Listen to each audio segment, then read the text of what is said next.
বাজ পাখিকে পক্ষীরাজ বলা হয়। বাজের আয়ু হলো মোটামুটি 70 বছর। এবার 40 বছর হতে হতেই ওদের পালক লম্বা এবং ভঙ্গুর হয়ে যেতে থাকে, ঠোঁট বেঁকে যায়, ডানা ভারী হয়ে যায়, অর্থাৎ আগের মতো উড়তে পারে না, সেই শক্তি থাকে না। এবার সেই বাজ কি করবে? বাজ সব থেকে কঠিন নির্বাচন করে, নির্বাচন নিজের পুনর্স্থাপনার। সর্বপ্রথম একটা বিশাল পর্বতে যায়, একান্তে নিজের এক বাসস্থান তৈরি করে, আর তারপরে পাথরের সাথে নিজের ঠোঁট বারবার আঘাত করতে করতে সেই ঠোঁট ভেঙে ফেলে। তারপরে সে অপেক্ষা করে সেই ঠোঁট পুনর্নির্মাণ হওয়ার। তারপর সেটাই করে নিজের পালকের সাথে। তারপরে নিজের ডানা থেকে এক এক করে ভারী পালকগুলো ছিঁড়ে ফেলে দেয়। আর তারপর 150 দিনের এই যন্ত্রণা সহ্য করার পরে ও ফিরে পায় নিজের ওড়বার অনন্য ক্ষমতা, সেই শক্তি। আর তারপরে ও জীবনের পরবর্তী 30 বছর বাঁচে। কি বুঝলেন আপনি? যদি ইচ্ছে শক্তি থাকে তাহলে একজন দুর্বলও শক্তিশালী হতে পারে। আপনিও এটাই করুন, নিজের অতীতের যন্ত্রণার বোঝাগুলিকে ত্যাগ করুন আর কল্পনার খোলা আকাশে উন্মুক্ত হয়ে উড়ে বেড়ান। নিজের পুনর্স্থাপনা করুন, তবেই সর্বশ্রেষ্ঠ হতে পারবেন। আর মনে রাখবেন, এই ছোট ছোট পদক্ষেপই বড় বড় শিখরে পৌঁছে দিতে পারে। তাহলে আসুন আর আমার সাথে ভালোবেসে বলুন, রাধা রাধা। আপনি কি কখনো জলকে নিজের মুঠোতে ধরে রাখার চেষ্টা করেছেন? চলুন আজ করা যাক।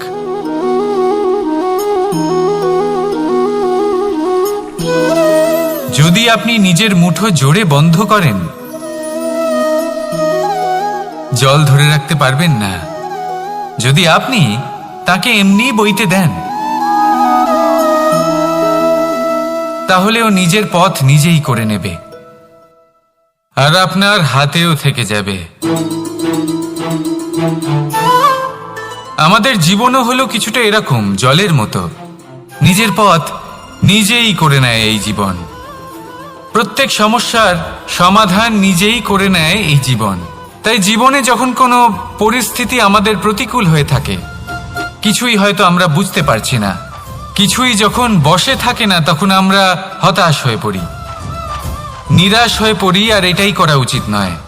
শান্ত মনে দেখতে হবে যে এই জীবনে আসলে কি ঘটে চলেছে। কষ্ট সবাই ভোগ করেন। কষ্ট পেলে কেউ রেগে যান, রেগে গিয়ে পরাক্রম দেখান। এটাই তো করা উচিত নয়। শান্ত মনে সেটাই করতে হবে যা জীবন আমাদের শেখাতে চাইছে। জীবন আমাদের সব শিখিয়ে দেবে, শুধু মনে রাখবেন কখন প্রয়াস করতে হবে আর কখন আমাদের প্রতীক্ষা করতে হবে, সেটা আগে আপনাকে বুঝতে হবে। তাহলে আসুন আমার সাথে ভালোবেসে বলুন, রাধা রাধা। বল, শক্তি, পরাক্রম এই সংসারের বিকাশের মূল। কিন্তু কখনো ভেবেছেন যে প্রকৃতি আমাদের এই বল, শক্তি, পরাক্রম কেন দিয়েছেন?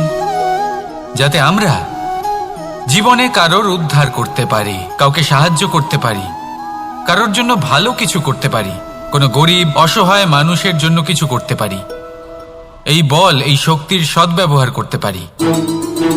কখনো দেখেছেন এমন মানুষ যার কাছে অসীম শক্তি আছে, কিন্তু তার সাথেই অসম্ভব অহংকারও রয়েছে, যিনি নিজেকে সর্বশ্রেষ্ঠ বলে মনে করেন, খারাপ কাজও করেন। আপনি দেখবেন প্রকৃতি এবং মানুষ তাকে ভাঙতে সর্বদা চেষ্টা করেন। মনে রাখবেন, যতই সুবিশাল পর্বত হোক না কেন, তা যদি পথে পড়ে, তাকে ভেঙে পথ প্রশস্ত করা হয়। যদি আপনার কাছে বল থাকে, শক্তি থাকে, পরাক্রম থাকে, তাহলে তার সদ্ব্যবহার করুন, কাউকে সাহায্য করুন, কাউকে রক্ষা করুন। যদি আপনি আপনার শক্তির দুর্ব্যবহার করেন, তাহলে মনে রাখবেন আপনি নিজের বিনাশ নিজেই আমন্ত্রণ করছেন। এবার বল অর্জন করার পরে, শক্তি অর্জন করার পরে আপনি নিজেকে বিনাশ করতে চান নাকি এই সংসারের উদ্ধার করতে চান? সিদ্ধান্ত আপনার। রাধা রাধা। মানুষ আর ধন, এই দুইয়ের মধ্যে সম্পর্ক খুব ঘনিষ্ঠ।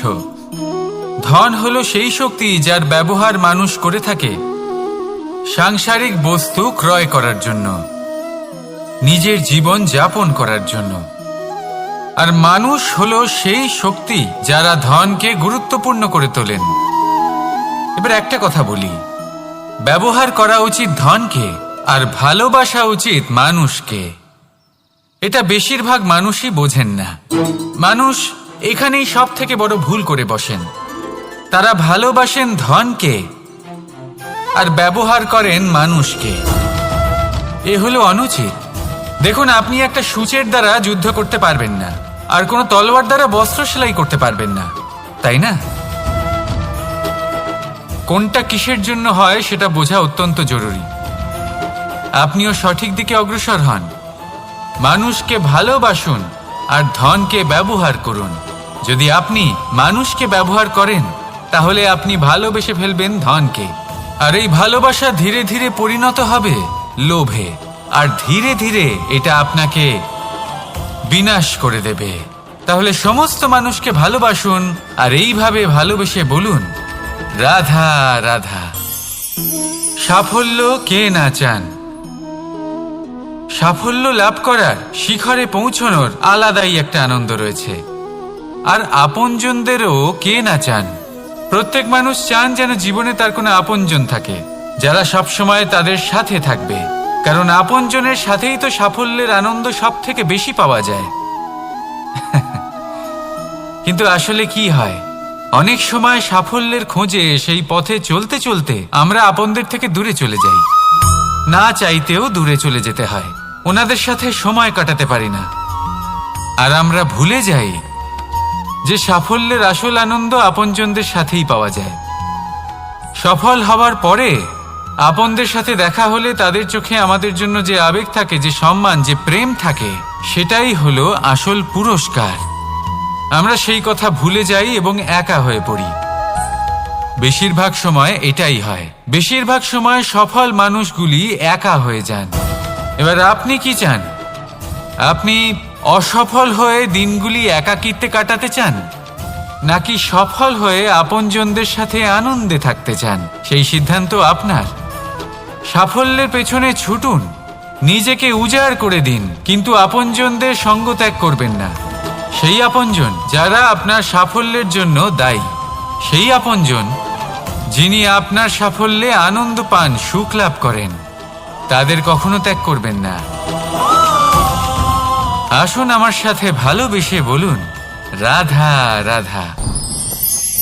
ভগবান আর ভক্ত যখন এক আকার হয়ে যায়, যখন ভক্ত তার ভগবানের প্রতি এবং নিজের জীবনের উদ্দেশ্যের প্রতি সম্পূর্ণরূপে সমর্পিত হয়, তখন জন্ম নেয় ভক্তি। এই সংসারের সমস্ত আশা হয়তো আপনার সঙ্গ ত্যাগ করে দিতে পারে, তখনও ভক্তি সাথে থাকবে। ভক্ত আর ভগবান যখন এক আকার হয়ে যায়, তাদের মধ্যে কোনো পার্থক্য থাকে না। তারা এক হয়ে যায়, এক ব্যক্তিত্ব, এক অস্তিত্ব। সেই জন্য কখনো জীবনে যে কোনো রূপেই, যে কোনো প্রকারেই, যে কোনো ঈশ্বরকে মান্য করুন। মনের মধ্যে শ্রদ্ধা ভাব জাগ্রত করুন, মনে ভক্তি ভাব জাগ্রত করুন। এই সমগ্র সংসারে সব কিছু আপনাকে ছেড়ে চলে গেলেও তখনও এই ভক্তি শুধুমাত্র আপনার উত্থান ঘটাবে। তাই মনে ভক্তি জাগ্রত করুন আর আমার সাথে ভালোবেসে বলুন, রাধা রাধা। শব্দই হলো শূন্য, শব্দই হলো আরম্ভ, শব্দই হলো অন্ত, শব্দই হলো অমর, শব্দই হলো ব্রহ্ম। এই শব্দ হলো অত্যন্ত বিশেষ। কেউ কাঁদলে তাকে হাসিয়ে তোলে, কেউ হাসলে তাকে কাঁদিয়ে দেয়। কারোর মনে উদ্দীপনা জাগিয়ে তুলতে পারে, আবার কারোর মনে কাঁটা হয়ে বিঁধে থাকতে পারে। একটা অত্যন্ত গুরুত্বপূর্ণ কথা যা বোঝা অত্যন্ত আবশ্যক। আপনার মন, আপনার হৃদয় যতই শুদ্ধ হোক না কেন, যতই পবিত্র হোক না কেন, আপনার দৃষ্টিভঙ্গি যতই স্পষ্ট হোক না কেন, যদি আপনার কথা পবিত্র না হয়, যদি আপনার শব্দ শুদ্ধ না হয়, তাহলে তা আপনাকে আপনার কর্মফল ভোগ করতে বাধ্য করবেই। একটা সহজ উদাহরণ দিই। আপনার জীবনে এমন কেউ অবশ্যই থাকবেন যাকে আপনি পছন্দ করেন না, যিনি হয়তো অধর্মী মানুষ, যিনি হয়তো দুর্বুদ্ধি সম্পন্ন মানুষ, কিন্তু তার জন্য অপশব্দ প্রয়োগ করলে তার মধ্যে কোনো পরিবর্তন আসবে না, তার মানসিকতা বদলাবে না, শুধু মনে প্রতিশোধ স্পৃহা জেগে উঠবে, মনে হিংসা জাগবে, আর কিচ্ছু নয়। সেই জন্য নিজের শব্দকে নিয়ন্ত্রণ করুন, নিজের কথা সংযত করুন। শ্রেষ্ঠ থেকে শ্রেষ্ঠতর মানুষকেও সাবধানী হতে হয়, কারণ যদি এই শব্দের প্রয়োগ সঠিক না হয়, তাহলে আজীবন মানুষকে নির্বাক হয়ে থাকতে হতে পারে। তাহলে নিজের শব্দ নিয়ন্ত্রিত রাখুন, নিজের কথাকে শুভ করুন, এতে প্রেমবোধ জাগিয়ে তুলুন, আর সেই প্রেমবোধ নিয়েই বলুন রাধা রাধা। বরদান এবং অভিশাপ, এই দুই হলো একই মুদ্রার দুটি পিঠ। এই বরদান আমরা অনেক কারণে পেতে পারি, কখনো নিজের পরিশ্রমের কারণে, কখনো নিজের তপস্যার কারণে, কখনো আমাদের পূর্বপুরুষদের কর্ম ও তপস্যার কারণে। কিন্তু এই বরদান কতক্ষণ বরদান থাকবে তা আমরা নিশ্চিত করতে পারি না, তা সুনিশ্চিত করে শুধুমাত্র আমাদের কর্ম। যদি আপনাকে উদাহরণ দিই, আপনি রেশমের কীট দেখেছেন? ও বরদান পেয়েছে যে ও নিজের সুরক্ষার জন্য খোলস বানাতে পারে। এবারও তাতে এত মত্ত হয়ে যায় যে এমন এক আবরণ বানিয়ে ফেলে যাতে সে নিজেই আবদ্ধ হয়ে চাপা পড়ে মরে যায়। এটার তাৎপর্য কি? তাৎপর্য খুবই সরল। গর্ব করা খুবই ভালো, কিন্তু অহংকার করা কখনোই উচিত নয়। যদি অহংকার মনের মধ্যে প্রবেশ করে, তাহলে এই বরদান অভিশাপে পরিণত হতে সময় লাগে না।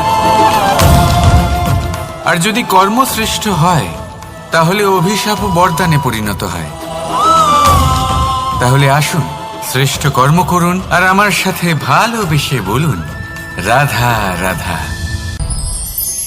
সুখ, দুঃখ, মৃত্যু, মহামারী, এগুলো কখনো বলে আসে না, আবার জিজ্ঞাসা করেও আসে না। এমনই হয় দ্রুত ক্রীড়ার এই খেলায়। এক কারাগারের মতো, একটা মাকড়সার জালের মতো।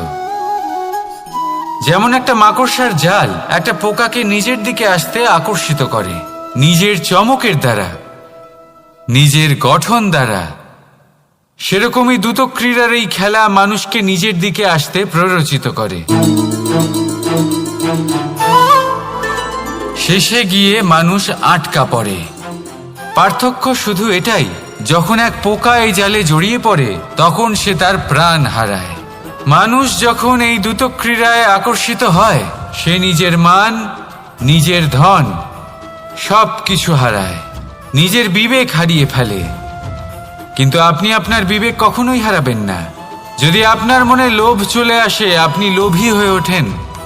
যদি আপনি দ্রুত ক্রীড়ার এই খেলায় আটকা পড়েন, তাহলে মনে রাখবেন এই খেলা থেকে ফিরে আসা প্রায় অসম্ভবই বলা যায়। নিজের বিবেক কখনো হারাতে দেবেন না, কারণ বিনাশ আসার প্রথম লক্ষণ হলো বিবেকের বোধ চলে যাওয়া। এই প্ররোচনায় কখনো পা দেবেন না। আর আমার সাথে ভালোবেসে বলুন রাধা রাধা। বিজয়, বিজয় লাভের জন্য মানুষ কি না করে থাকে, যে কোনো সম্ভাব্য প্রচেষ্টা করে। কিন্তু নিজের বিজয় লাভের জন্য বাজিতে যা ইচ্ছে তাই রেখে দেওয়া কি উচিত কাজ? কখনোই নয়। নিজের হারানো সম্মান, নিজের হারানো সম্পত্তি, নিজের হারানো অধিকার ফিরে পাওয়ার শুধু একটাই পথ রয়েছে, আর তা হলো পুরুষার্থ, দ্রুত ক্রীড়া নয়। যে মানুষ নিজেই হেরে গেছে, নিজেই নিজের জয়লাভ করার জন্য অন্য কাউকে কিভাবে বাজিতে রাখতে পারে? এ হলো সম্পূর্ণরূপে অনুচিত। অনেক সময় অনেক ধন লাভ করার জন্য, অনেক সম্পত্তি লাভ করার জন্য আমরা নিজের আসল ধন, আমাদের আপনজন, তাদেরকে হারিয়ে ফেলতেও প্রস্তুত হয়ে যাই। এটা একেবারেই উচিত নয়। যত বড়ই সংকট আসুক না কেন, আমাদের আপনজনদের আমাদের সাথেই রাখা উচিত। নিজের বিজয়ের জন্য ওনাদের বাজি রাখা ঠিক নয়। এই ভুল কেউ একজন করেছেন, আপনি তা ভুলেও করবেন না। রাধা রাধা।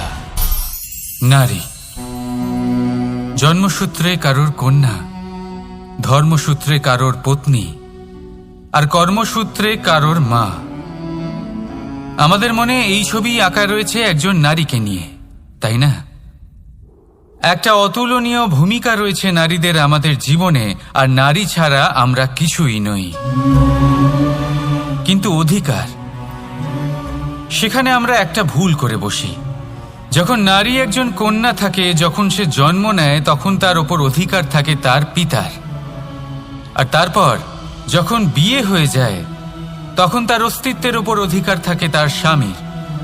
আর যখন তিনি মা হন, তখন নিজেই তিনি জীবনের সমস্ত অধিকার দিয়ে দেন তার সন্তানকে। কিন্তু আমরা কি কখনো এটা ভেবেছি এই জীবন হলো তার নিজের? যে নারী সবার কল্যাণ করছেন, তার জীবনের অধিকারও তার কাছেই থাকা উচিত, তাই না? তার নিজের জীবনের সিদ্ধান্ত সে নিজেই নিতে পারেন, নিজেই নিজের ভাগ্যের রচয়িতা হতে পারেন। আর এর জন্য আমাদের নিজেদের পাল্টাতে হবে, দৃষ্টিভঙ্গি পাল্টাতে হবে। কারণ এই ধারণা সেটা আজ বা কালকের ব্যাপার নয়, এটা ঘটে চলেছে বহু বছর ধরে, আর চলতেই থাকবে যদি আমরা এটা না বদলাই। আর এটা তখনই সম্ভব হবে যখন আমরা নিজেদের মধ্যে পরিবর্তন আনব। তাই আজকের পর থেকে, এই মুহূর্ত থেকে, কোনো নারীর ওপর অকারণ অধিকার স্থাপনের আগে সহস্রবার ভেবে দেখবেন। কারণ যখন নারী নিজের অধিকার কেড়ে নিতে বাধ্য হবেন, তখন শুধু এবং শুধুমাত্র বিনাশই ঘটবে। রাধা রাধা।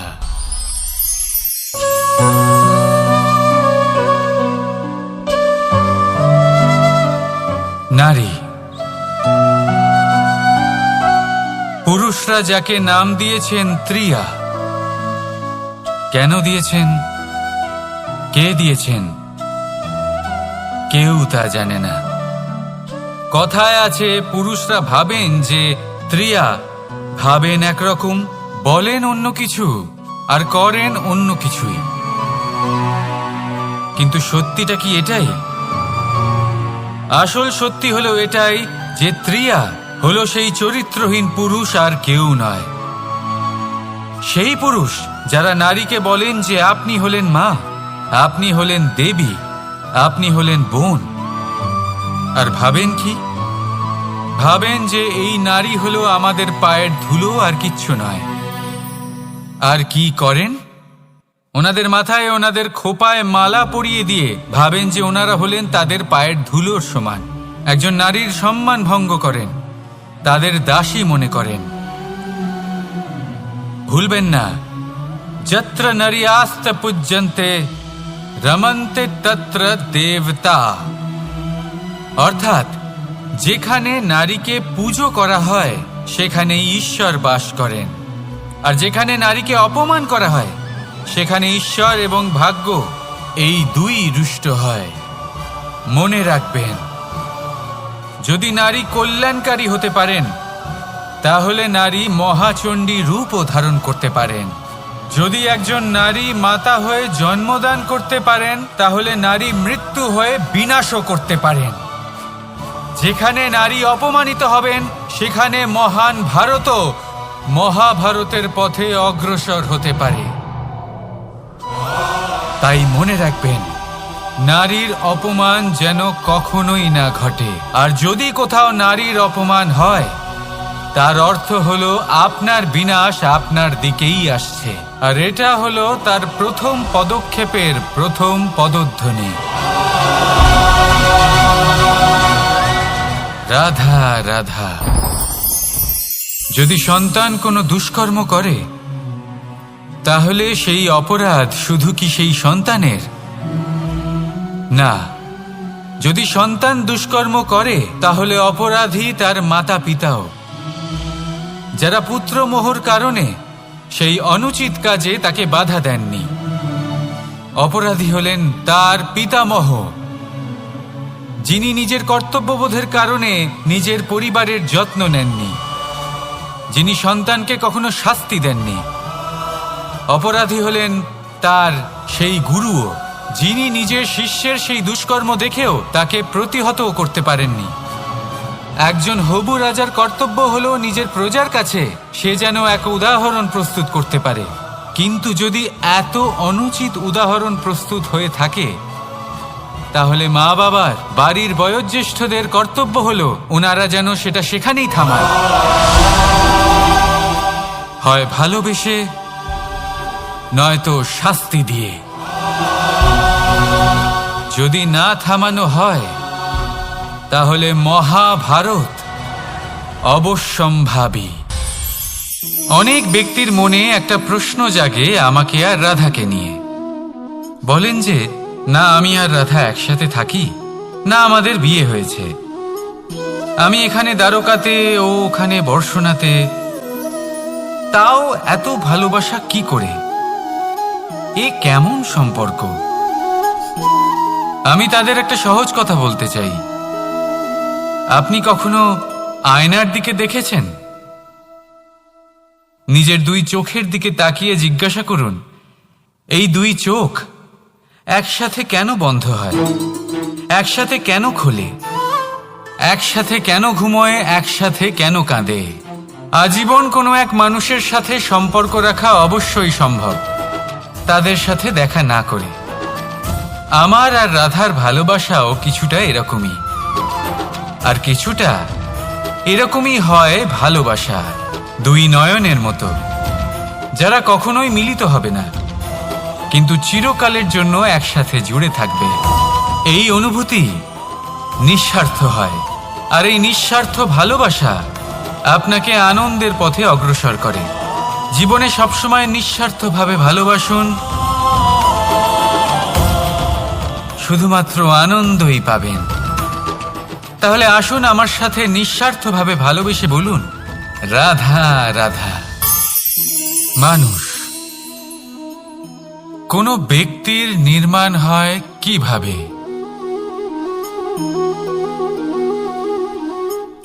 কেউ বলবেন পঞ্চতত্ত্বের দ্বারা, কেউ বলবেন আত্মা, দেহ ও চেতনার দ্বারা, কেউ বলবেন ঈশ্বরের কৃপার দ্বারা, তো কেউ বলবেন এই প্রকৃতির পরীক্ষার দ্বারা।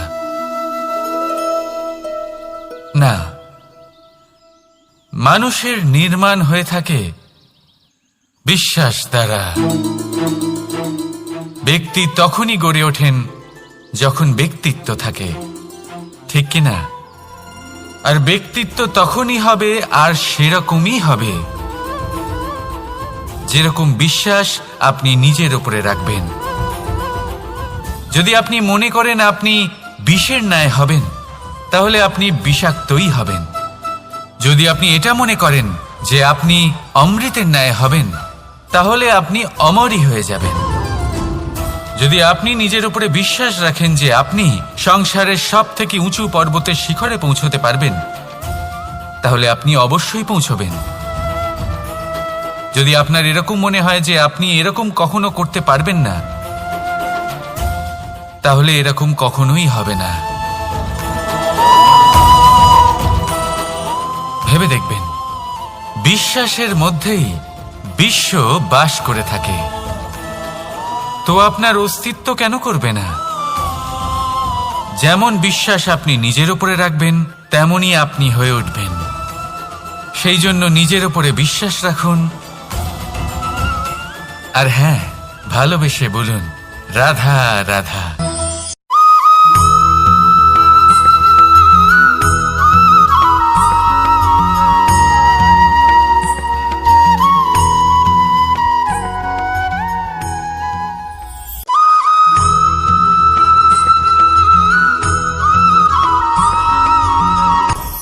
আপনি কখনো পর্বতের শিখরে উঠেছেন? আপনি দেখতে পাবেন পর্বতের পদতলে প্রচুর সুন্দর ফুল রয়েছে, সবুজ বনানী রয়েছে। যত আপনি ওপরে উঠতে থাকবেন তত ফুল কমতে থাকবে, সবুজ বনানী কমতে থাকবে। আরো কিছুটা ওপরে উঠলে কাঁটা জাতীয় গাছ দেখতে পাবেন, শুকনো গাছ দেখতে পাবেন। আরো যদি ওপরে ওঠেন তাহলে পাষাণ দেখতে পাবেন। আরো ওপরে উঠলে হিমখণ্ড দেখতে পাবেন। এই যে পর্বত, তা মনুষ্য জীবনের সবথেকে উত্তম উদাহরণ। মানুষ যখন সাফল্যের শিখরে পৌঁছতে চান, মহানুভবতার শিখরে পৌঁছতে চান, পথে যত আস্তে আস্তে উপরে উঠতে থাকেন ততই ভৌতিক বস্তু তার থেকে বিচ্ছিন্ন হতে থাকে। যদি তিনি সেই ভৌতিক বস্তুগুলি ত্যাগ না করতে পারেন তাহলে কখনোই সেই স্থানে পৌঁছতে পারবেন না। আর মানুষ যদি উচিত ত্যাগ করতে পারেন, পথে অগ্রসর হতে থাকেন, এগোতে থাকেন, তাহলে একদিন না একদিন তিনি মহানুভবতার, জ্ঞানের, সাফল্যের হিমের স্বাদ অবশ্যই লাভ করবেন। মনে রাখবেন, মানব জীবনে ত্যাগ হলো অত্যন্ত গুরুত্বপূর্ণ অংশ। আসুন আমার সাথে ভালোবেসে বলুন, রাধা রাধা।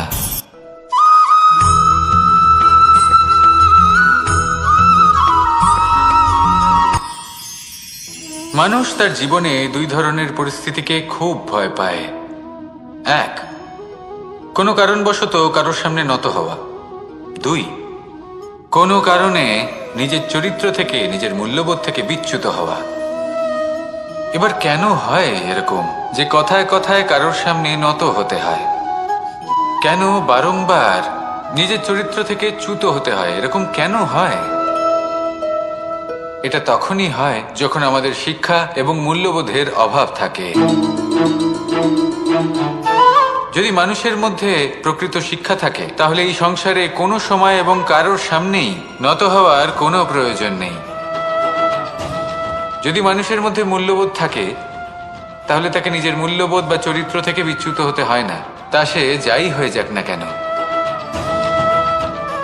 কোনো বালককে যদি জন্ম থেকেই সুশিক্ষার অধিকারী করা হয়, শিক্ষিত করা হয়, মূল্যবোধের অধিকারী করা হয়, তবে সে এই সংসারে এমন কর্ম করবে যাতে সে নিজেকে, নিজের পরিবারকে, সমগ্র সমাজকে গর্বিত করতে পারে। শিক্ষা লাভ করুন, মূল্যবোধ লাভ করুন এবং আমার সাথে ভালোবেসে বলুন, রাধা রাধা।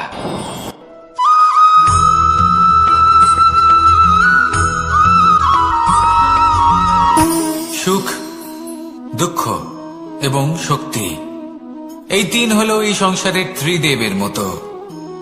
আমাদের জীবনে যা কিছু ঘটছে এই তিনটির ভিত্তির উপরেই হচ্ছে।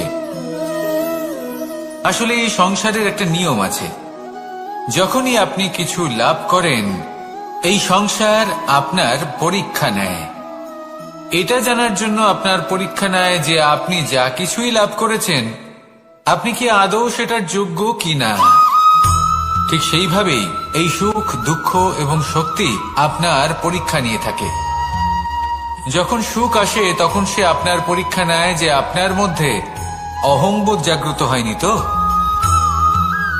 যদি অহংবোধ চলে আসে তাহলে সুখ সেখানেই সঙ্গ ত্যাগ করে। দুঃখ আপনার ধৈর্যের পরীক্ষা নিতে থাকে, আর যদি আপনার মধ্যে ধৈর্য না থাকে তাহলে এটা আপনাকে আরো বেশি দুঃখের গভীর অন্ধকারে ঠেলে দেবে। সেখানে শক্তি পরীক্ষা নেয় আপনার বিনম্রতার। যদি আপনি বিনম্র না হন তাহলে হয় এই শক্তি আপনার সঙ্গ ত্যাগ করবে, নয় এই শক্তি বিনম্রতার অভাবে আপনার পতনের কারণ হতে পারে। এই সংসারে যে কোনো ব্যক্তি যিনি এই পরীক্ষায় উত্তীর্ণ হয়ে থাকেন এই জীবনে তিনি সাফল্য লাভ করেন। আসুন আমার সাথে ভালোবেসে বলুন, রাধা রাধা।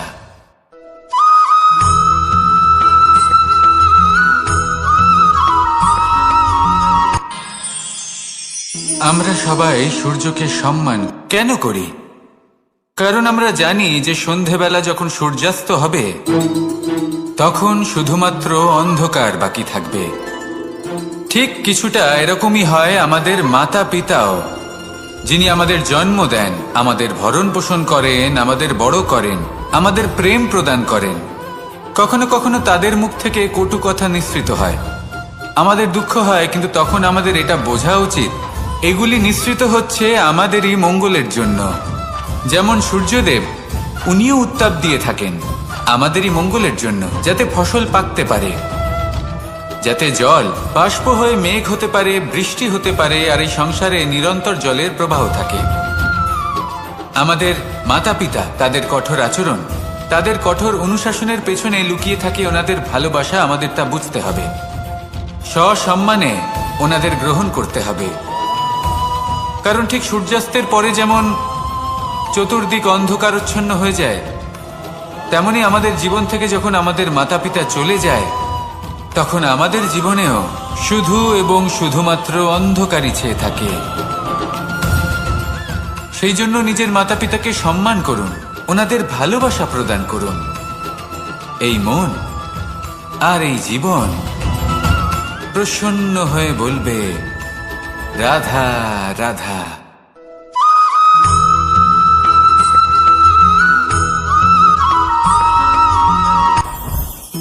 জীবনে কিছু শেখা অত্যন্ত গুরুত্বপূর্ণ।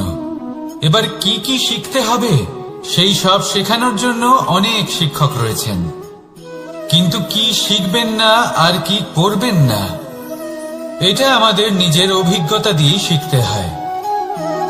কিন্তু তার মানে এটা নয় যে যদি আপনাকে শিখতে হয় যে আগুনের তাপ কতটা, আপনাকে আগুনের মধ্যে হাত দিতে হবে।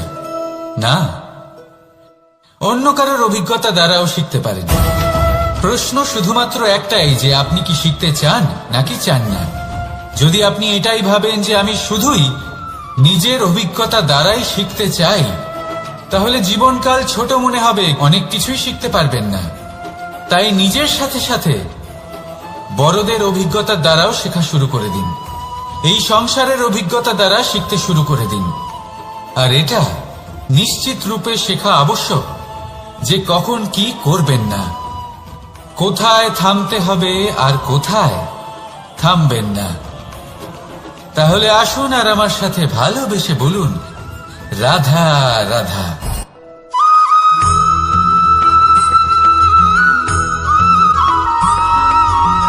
এই সংসারে সব থেকে বেশি কোমল বস্তু হলো রেশম।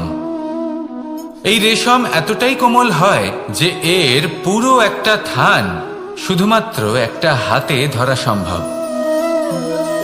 কখনো ভেবে দেখেছেন এই রেশম কিভাবে হয়? একটি কীট তার লালার দ্বারা উৎপন্ন হয়। এই কীট সেই রেশমকে পাক দিতে থাকে, পাক দিতেই থাকে, আর আস্তে আস্তে তার মধ্যেই জড়িয়ে পড়ে। শেষে ওর এই সুন্দর অমূল্য সৃষ্টি রেশমের এই সুতো, তার নির্মাণ কার্য পূর্ণ হয়। কিন্তু তাতেই ও নিজে বন্দী হয়ে যায়। নিজেরই মায়াজালের এই বন্দী গৃহে নিজেই ফেঁসে যায়। এবার এই সুতোকে ব্যবহারযোগ্য করে তোলার জন্য এই কীটগুলিকে এই কবচের সাথেই ফুটন্ত জলে ফেলে দেওয়া হয়। এই সংসারে যদি আমাদের স্বপ্ন এই সংসারের দুঃখ হরণ করার জন্য, এই সংসারে সুখ বিতরণ করার জন্য হয়, তবেই আমাদের প্রগতি সম্ভব। যদি আমাদের এই স্বপ্ন শুধুই আমাদের এবং আমাদের স্বার্থ সিদ্ধির জন্য হয়, তাহলে এই স্বপ্ন আমাদের অন্ধ করে দেবে, আমাদের অন্ধকারের পথে নিয়ে যাবে, আর আমরাও সেই কীটের মতো হয়ে যাব। নিজেদেরই মায়াজালে আমরা নিজেই ফেঁসে যাব, আর শেষে আমরা যদি কিছু লাভ করি তা হবে একাকিত্ব, অন্ধকারময় মৃত্যু। তাই স্বপ্ন অবশ্যই দেখুন, কিন্তু এমনভাবে স্বপ্ন দেখবেন না যে তার এই বন্দিগৃহে আপনি নিজেই ফেঁসে গেলেন। স্বপ্ন দেখুন পরোপকারে।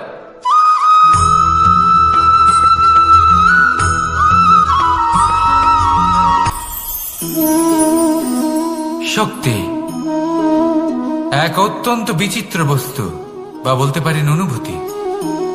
পিতা সবসময় চান যেন তিনি তার শক্তি পুত্রকে। আসুন আপনাকে সহজে বোঝাই। যদি আপনি সুপাত্র হন আর আপনাকে শক্তি দেওয়া হয়, তাহলে আপনি সেই শক্তির গুরুত্ব বুঝবেন, কোথায় সেই শক্তি প্রয়োগ করা উচিত সেটা বুঝবেন। আর এটা যেহেতু অর্জন করা শক্তি হবে, সেই শক্তির অপব্যবহার হবে না। কিন্তু যদি এই আপনি কুপাত্র হন, আর যদি আপনাকে এই শক্তি দেওয়া হয় তাহলে কি হবে? দেখতে গেলে এই শক্তি আপনি দান হিসেবে পেয়েছেন, তাই না আপনি এই শক্তির গুরুত্ব বুঝবেন, আর না এর প্রয়োগ আপনি জানবেন। তার অপব্যবহার হওয়া সুনিশ্চিত। তাই যদি আপনি কোনো শক্তি অর্জন করতে চান তাহলে আগে তার যোগ্য হয়ে উঠুন। পুত্র নয়, পাত্র হয়ে উঠুন। আর আমার সাথে ভালোবেসে বলুন, রাধা রাধা।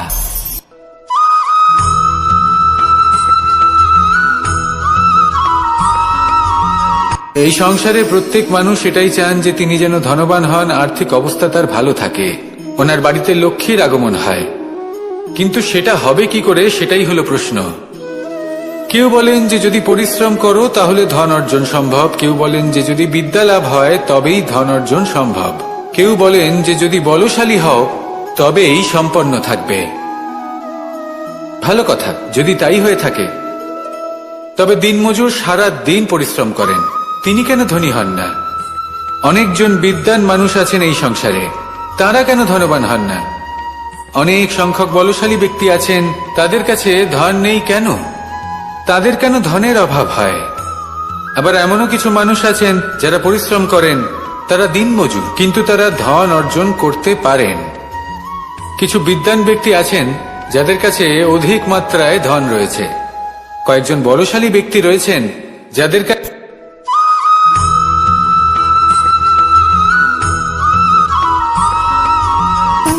সুখ, দুঃখ এবং শক্তি, এই তিন হলো এই সংসারের ত্রিদেবের মতো। আমাদের জীবনে যা কিছু ঘটছে এই তিনটির ভিত্তির উপরেই হচ্ছে। আসলে এই সংসারের একটা নিয়ম আছে, যখনই আপনি কিছু লাভ করেন এই সংসার আপনার পরীক্ষা নেয়। এটা জানার জন্য আপনার পরীক্ষা নেয় যে আপনি যা কিছুই লাভ করেছেন আপনি কি আদৌ সেটার যোগ্য কিনা। ঠিক সেইভাবেই এই সুখ, দুঃখ এবং শক্তি আপনার পরীক্ষা নিয়ে থাকে। যখন সুখ আসে তখন সে আপনার পরীক্ষা নেয় যে আপনার মধ্যে অহংবোধ জাগ্রত হয়নি তো। যদি অহংবোধ চলে আসে তাহলে সুখ সেখানেই সঙ্গ ত্যাগ করে। দুঃখ আপনার ধৈর্যের পরীক্ষা নিতে থাকে, আর যদি আপনার মধ্যে ধৈর্য না থাকে তাহলে এটা আপনাকে আরো বেশি দুঃখের গভীর অন্ধকারে ঠেলে দেবে। সেখানে শক্তি পরীক্ষা নেয় আপনার বিনম্রতার। যদি আপনি বিনম্র না হন তাহলে হয় এই শক্তি আপনার সঙ্গ ত্যাগ করবে, নয় এই শক্তি বিনম্রতার অভাবে আপনার পতনের কারণ হতে পারে। এই সংসারে যে কোনো ব্যক্তি যিনি এই পরীক্ষায় উত্তীর্ণ হয়ে থাকেন এই জীবনে তিনি সাফল্য লাভ করেন। আসুন আমার সাথে ভালোবেসে বলুন, রাধা রাধা।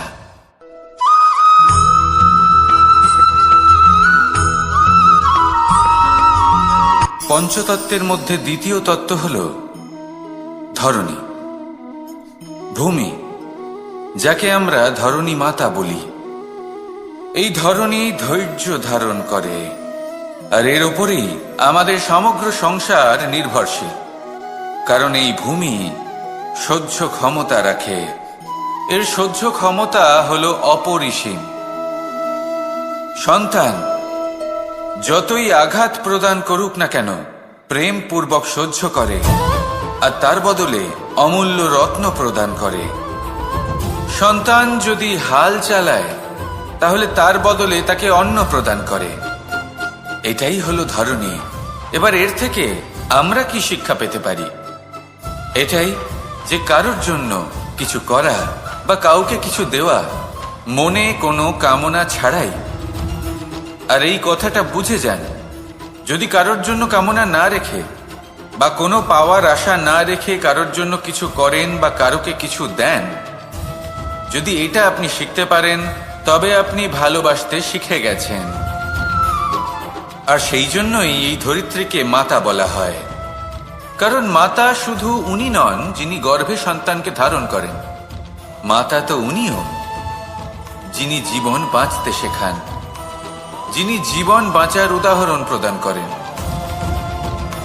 তাহলে ধরণীর থেকে এই নিঃস্বার্থ ভাব শিখুন, নিঃস্বার্থ ভালোবাসা শিখুন, আর এই ভালোবাসার সাথেই বলুন রাধা রাধা।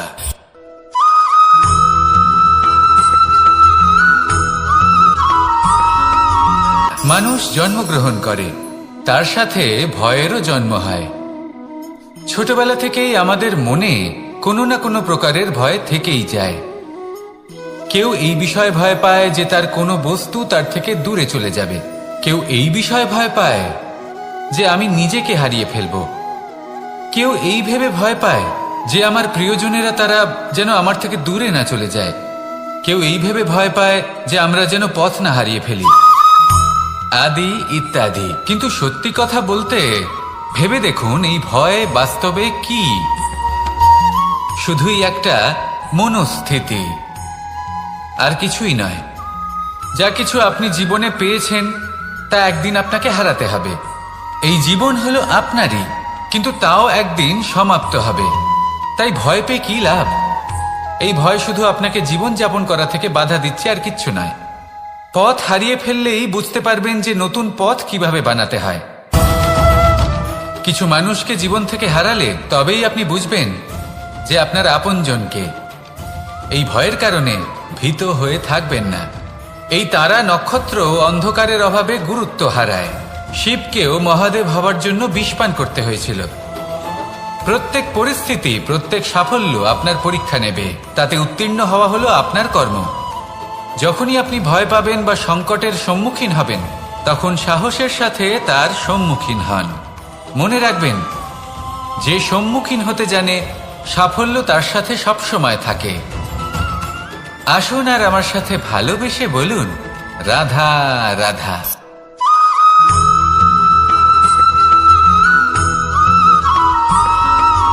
জীবনে অগ্রসর হওয়ার জন্য আমাদের কাকে প্রয়োজন হয়? মাতা পিতা, বন্ধু, প্রেম, সাহায্য, অর্থ, পরিশ্রম, আশা। ভিন্ন ভিন্ন মানুষ ভিন্ন ভিন্ন বিকল্প চয়ন করে। যদি আমি আপনাকে বলি তাহলে জয় আর পরাজয়ের মন্ত্র দুটো শব্দের উপর নির্ভর করে, মেনে নেওয়া আর দৃঢ় হওয়া। যদি মেনে নেন তাহলে হেরে যাবেন, যদি দৃঢ় হন তাহলে নিশ্চিত রূপে জয়ী হবেন। যদি কখনো আপনি ক্লান্ত হয়ে ওঠেন, আপনি দুঃখী হন, পুরোপুরি ভেঙে পড়েছেন, তখন মেনে নেবেন না যে আপনি ভেঙে পড়েছেন, নয়তো হেরে যাবেন। তখন উল্টে স্থির করবেন যে যাই হয়ে যাক না কেন আমি জয়ী হবই। আর আপনি দেখবেন যে জয় নিশ্চিত রূপে আপনার কাছেই আসবে। তাহলে এই কথা মনে রাখবেন আর আমার সাথে ভালোবেসে বলবেন রাধা রাধা।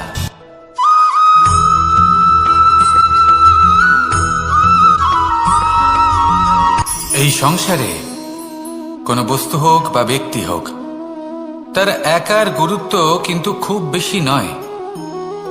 একটা উদাহরণ হিসেবে বৃষ্টির ফোঁটাকে ভেবে দেখুন। যদি একটি বৃষ্টির ফোঁটা হয় তাহলে তার খুব বেশি গুরুত্ব থাকে না, কিন্তু যখন সহস্র বৃষ্টির ফোঁটা মেঘের মধ্যে দিয়ে ঝরে পড়ে, তখন সেটা বর্ষার রূপ ধারণ করে। সেই বর্ষা যা এই প্রকৃতিকে শান্ত করে। সেইভাবেই পাথরের ছোট টুকরো, তার খুব বেশি গুরুত্ব থাকে না, কিন্তু যখন অসংখ্য পাথরের টুকরো একত্রিত হয় তখন তা পর্বতের আকার ধারণ করে। সেইভাবেই কিছু মানুষ যখন একত্রিত হন তখন তৈরি হয় পরিবার, কিছু পরিবার যখন একত্রিত হয় তখন তৈরি হয় সমাজ, যখন অনেক সংখ্যক সমাজ একত্রিত হয় তখন তৈরি হয় রাজ্য। এবার এই রাজ্যের সব থেকে গুরুত্বপূর্ণ ব্যক্তি হতে পারেন রাজা, কিন্তু তাও সেই রাজা একা কিছু করতে পারেন না। যুদ্ধ লড়ার সময় তারও নিজের সৈন্যদলকে প্রয়োজন পড়ে। কিন্তু এই সংসারে এমন একজন ব্যক্তি আছেন যিনি একাই সব কাজ করতে থাকেন, এবং সেই ব্যক্তি হলেন মা। আমাদের জীবনে একজন পিতার ভূমিকা কিন্তু নিঃসন্দেহে অমূল্য, কিন্তু আমাদের সকলের জীবনে যে ভূমিকা একজন মায়ের তা অন্য কারোর থাকে না। একজন মা একাই সন্তানকে বড় করতে পারেন, সংস্কারী করে তুলতে পারেন, তার জন্য পরিশ্রম করেন। আর এত কিছু কাজ করার পরেও তার কাজের জন্য তিনি প্রশংসা অবশ্য পান না। উল্টে যদি সেই সন্তান অনুচিত পথে চালিত হয়, অনুচিত কর্ম করে, তখন সেই মাকেই অপবাদের পাত্র হয়ে উঠতে হয়। আমাদের জীবনে মায়ের যোগদান কতটা সেটা বুঝুন। আপনাকে বড় করে তোলার জন্য উনি কতটা পরিশ্রম করেছেন সেটা বুঝুন। আজ থেকে, এখন থেকে, এই মুহূর্ত থেকে মাকে সম্মান করতে শিখুন। যখন সময় পাবেন, যখন সুযোগ হবে, তখন তার প্রশংসা করুন, ওনারও ভালো লাগবে। আর মায়ের এই মমতার জন্য, তার এই ভূমিকার জন্য আসুন সবাই মিলে আমরা তাকে প্রণাম করি, আর সকলে মিলে ভালোবেসে বলি, রাধা রাধা।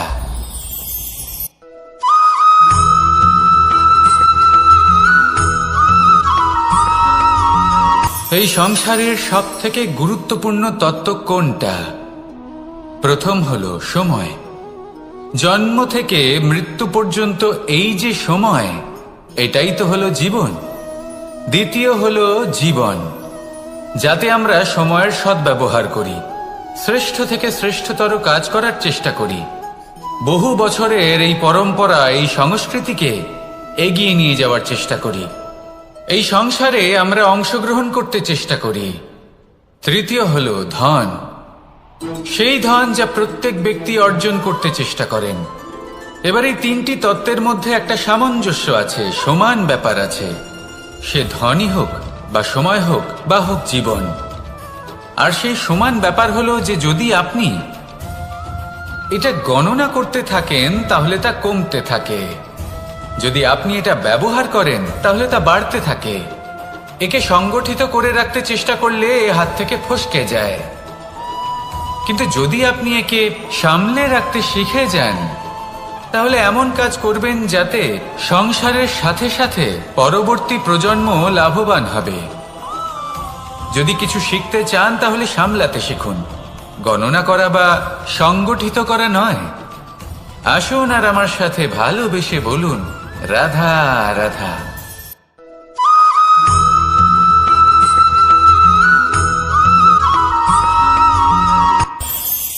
এই সংসারে আমরা প্রকাশ কোথা থেকে পাই? এর উত্তর বড়ই সরল। ভোরে যখন সূর্যোদয় হয় তখন প্রকাশের কিরণ আমাদের ঘরে এসে পৌঁছয়, এইভাবেই আমরা প্রকাশ লাভ করি। এবার এই প্রকাশের আলোতেই আমরা সারাদিনের কাজ সম্পন্ন করি। সন্ধে হয়ে যায়, সূর্যাস্তও হয়ে যায়, আর আমাদের ঘর যাতে অন্ধকার না হয় তার জন্য আমরা একটা প্রদীপ প্রজ্বলিত করি।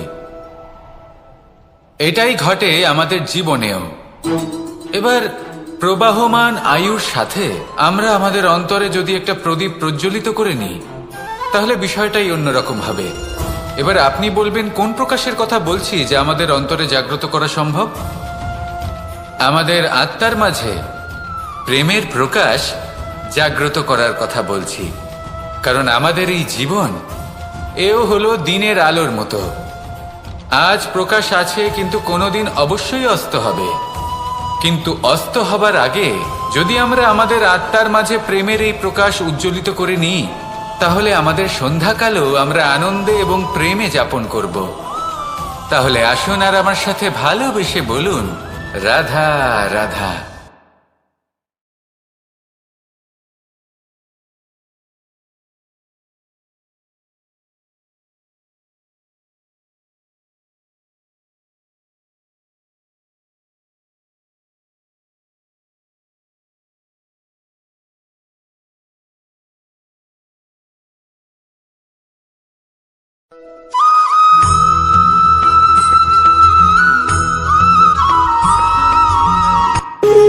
যখন মানুষের মৃত্যু হয় তখন কি হয়?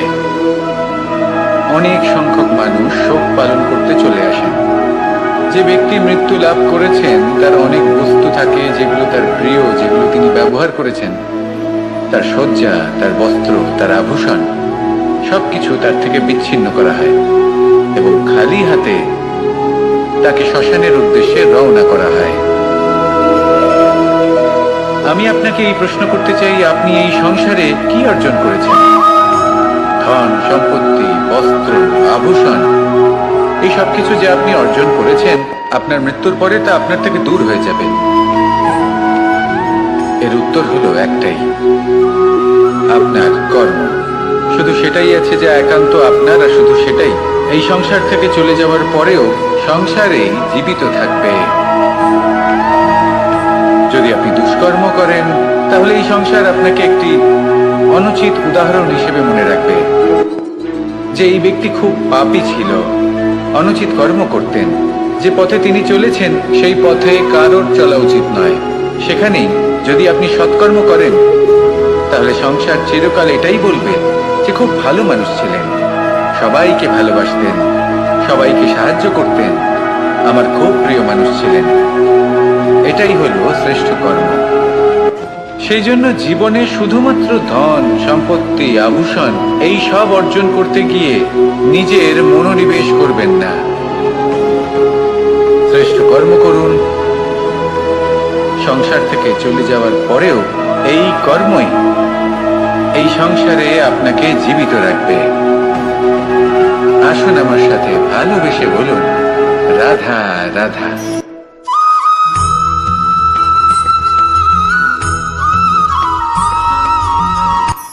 এই সংসারে সাফল্য লাভ করার জন্য জ্ঞানের প্রয়োজন হয়, পরিশ্রমের প্রয়োজন হয়, দৃঢ় নিষ্ঠার প্রয়োজন হয়, নিরন্তর চেষ্টা করা প্রয়োজনীয়।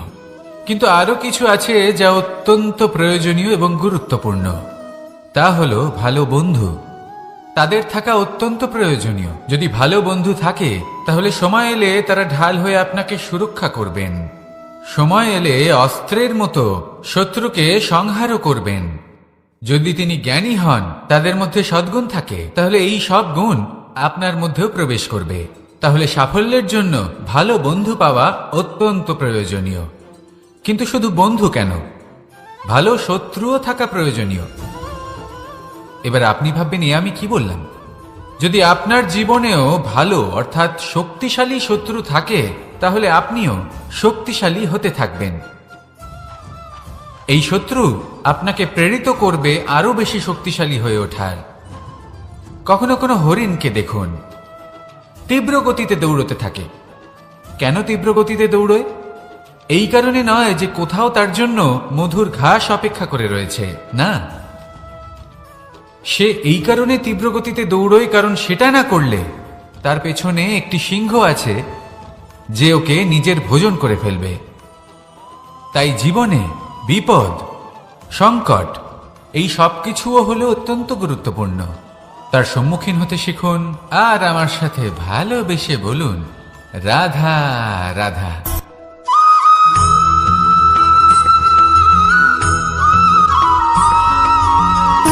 সুখ, দুঃখ এবং শক্তি, এই তিন হলো এই সংসারের ত্রিদেবের মতো।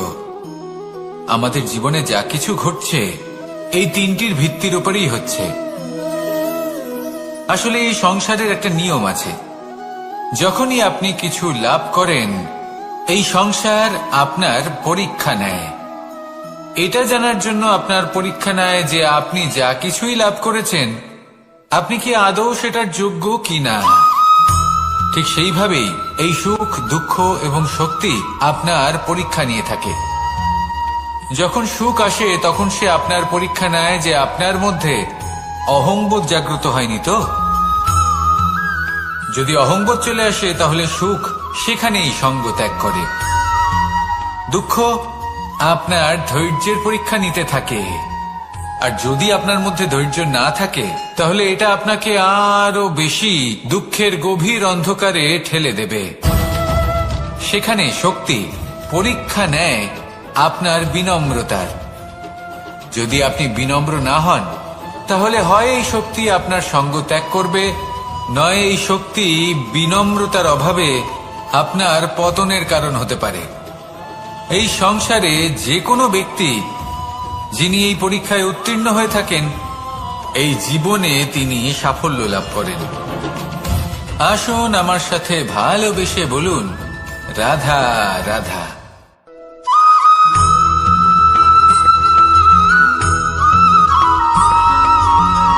পুরুষার্থ, শাস্ত্রে 4 ধরনের পুরুষার্থের কথা বলা হয়েছে। প্রথম হলো ধর্ম।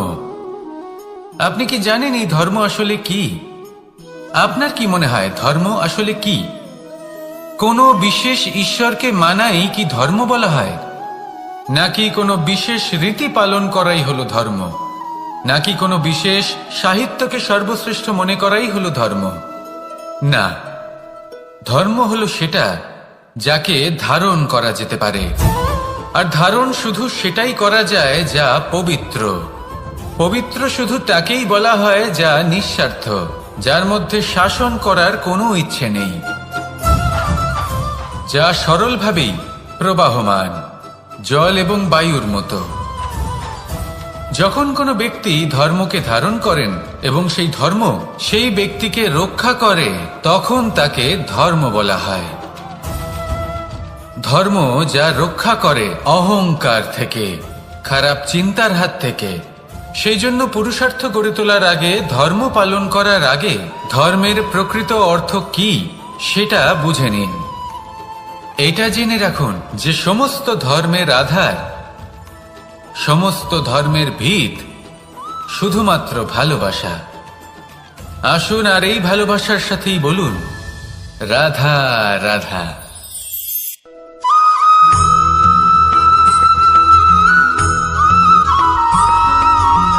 এই সংসারে সবথেকে বেশি কোমল বস্তু হলো রেশম। এই রেশম এতটাই কোমল হয় যে এর পুরো একটা থান শুধুমাত্র একটা হাতে ধরা সম্ভব। কখনো ভেবে দেখেছেন এই রেশম কিভাবে হয়? একটি কীট তার লালার দ্বারা উৎপন্ন হয়। এই কীট সেই রেশমকে পাক দিতে থাকে, পাক দিতেই থাকে আর আস্তে আস্তে তার মধ্যেই জড়িয়ে পড়ে। শেষে ওর এই সুন্দর অমূল্য সৃষ্টি রেশমের এই সুতো, তার নির্মাণ কার্য পূর্ণ হয়, কিন্তু তাতেই ও নিজে বন্দী হয়ে যায়। নিজেরই মায়াজালের এই বন্দী গৃহে নিজেই ফেঁসে যায়। এবার এই সুতোকে ব্যবহারযোগ্য করে তোলার জন্য এই কীটগুলিকে এই কবচের সাথেই ফুটন্ত জলে ফেলে দেওয়া হয়। এই সংসারে যদি আমাদের স্বপ্ন এই সংসারের দুঃখ হরণ করার জন্য, এই সংসারে সুখ বিতরণ করার জন্য হয়, তবেই আমাদের প্রগতি সম্ভব। যদি আমাদের এই স্বপ্ন শুধুই আমাদের এবং আমাদের স্বার্থ সিদ্ধির জন্য হয়, তাহলে এই স্বপ্ন আমাদের অন্ধ করে দেবে, আমাদের অন্ধকারের পথে নিয়ে যাবে, আর আমরাও সেই কীটের মতো হয়ে যাব। নিজেদেরই মায়াজালে আমরা নিজেই ফেঁসে যাব, আর শেষে আমরা যদি কিছু লাভ করি তা হবে একাকিত্ব, অন্ধকারময় মৃত্যু। তাই স্বপ্ন অবশ্যই দেখুন, কিন্তু এমন ভাবে স্বপ্ন দেখবেন না যে তার এই বন্দিগৃহে আপনি নিজেই ফেঁসে গেলেন। স্বপ্ন দেখুন পরোপকারে।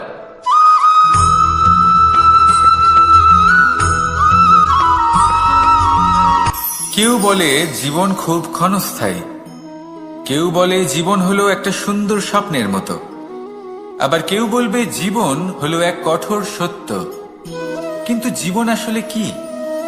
জীবন হলো আপনারই প্রতিবিম্ব, একটা দর্পণ।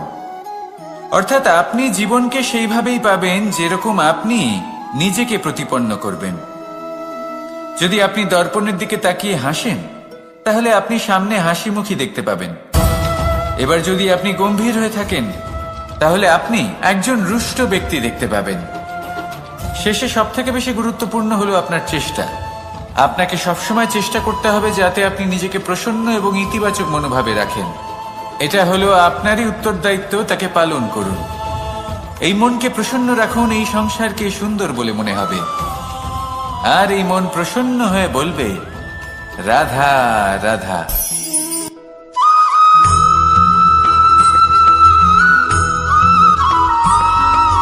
জীবনে যখন কোনো ব্যক্তি নিজের লক্ষ্য প্রাপ্তির জন্য নিরন্তর পরিশ্রম করতে থাকেন, চেষ্টা করতে থাকেন, তখন তিনি কষ্ট অনুভব করেন, কখনো শারীরিক কষ্ট, কখনো মানসিক কষ্ট।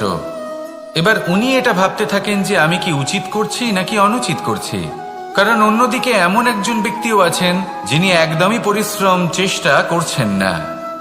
তিনি মদিরা পান করেন, বিলাসিতায় জীবন কাটান, অলস প্রকৃতির হয়ে ওঠেন, নিদ্রাতে বিলীন হয়ে থাকেন আর ভাবেন যে তিনি সুখ লাভ করছেন। কিন্তু এরকম কেন হয়?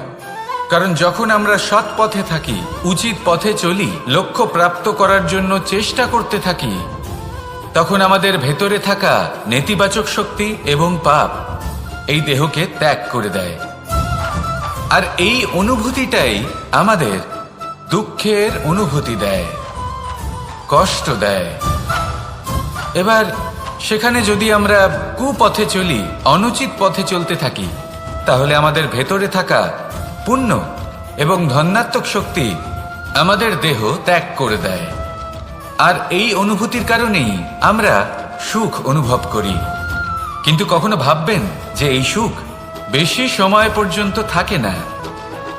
সেই জন্য সবসময় মনে রাখবেন, যদি আপনি জানেন যে এটাই আপনার লক্ষ্য, এটাই উচিত পথ, শুভ পথ, তাতে নিরন্তরভাবে এগিয়ে যেতে চেষ্টা করতে থাকুন। এই কষ্ট আপনাকে সুখের পরাকাষ্ঠায় কখন পৌঁছে দেবে তা আপনি জানতেই পারবেন না। আসুন আমার সাথে ভালোবেসে বলুন, রাধা রাধা।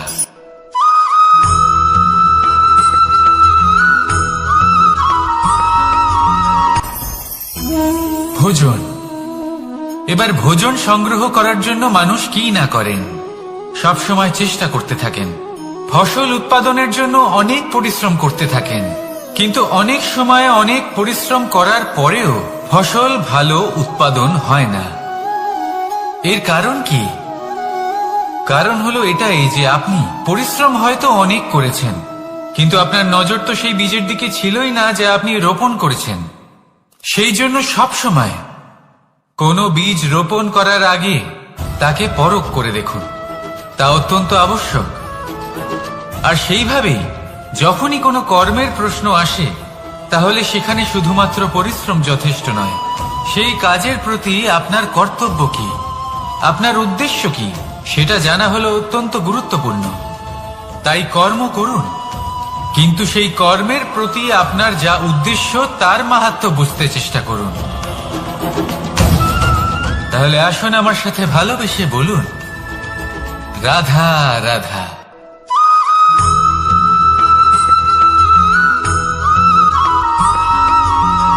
পিতা আর পুত্রের সম্পর্ক অত্যন্ত মধুর হয়ে থাকে। পিতা স্বপ্ন দেখেন, তাকে পূর্ণ করার সকল সম্ভাব্য চেষ্টা করেন, কিন্তু তাও অনেক সময় ওনার স্বপ্ন অপূর্ণ থেকে যায়। তখন পিতা ভাবেন যে স্বপ্ন উনি পূর্ণ করতে পারেননি, ওনার সন্তান তা অবশ্যই পূরণ করবে।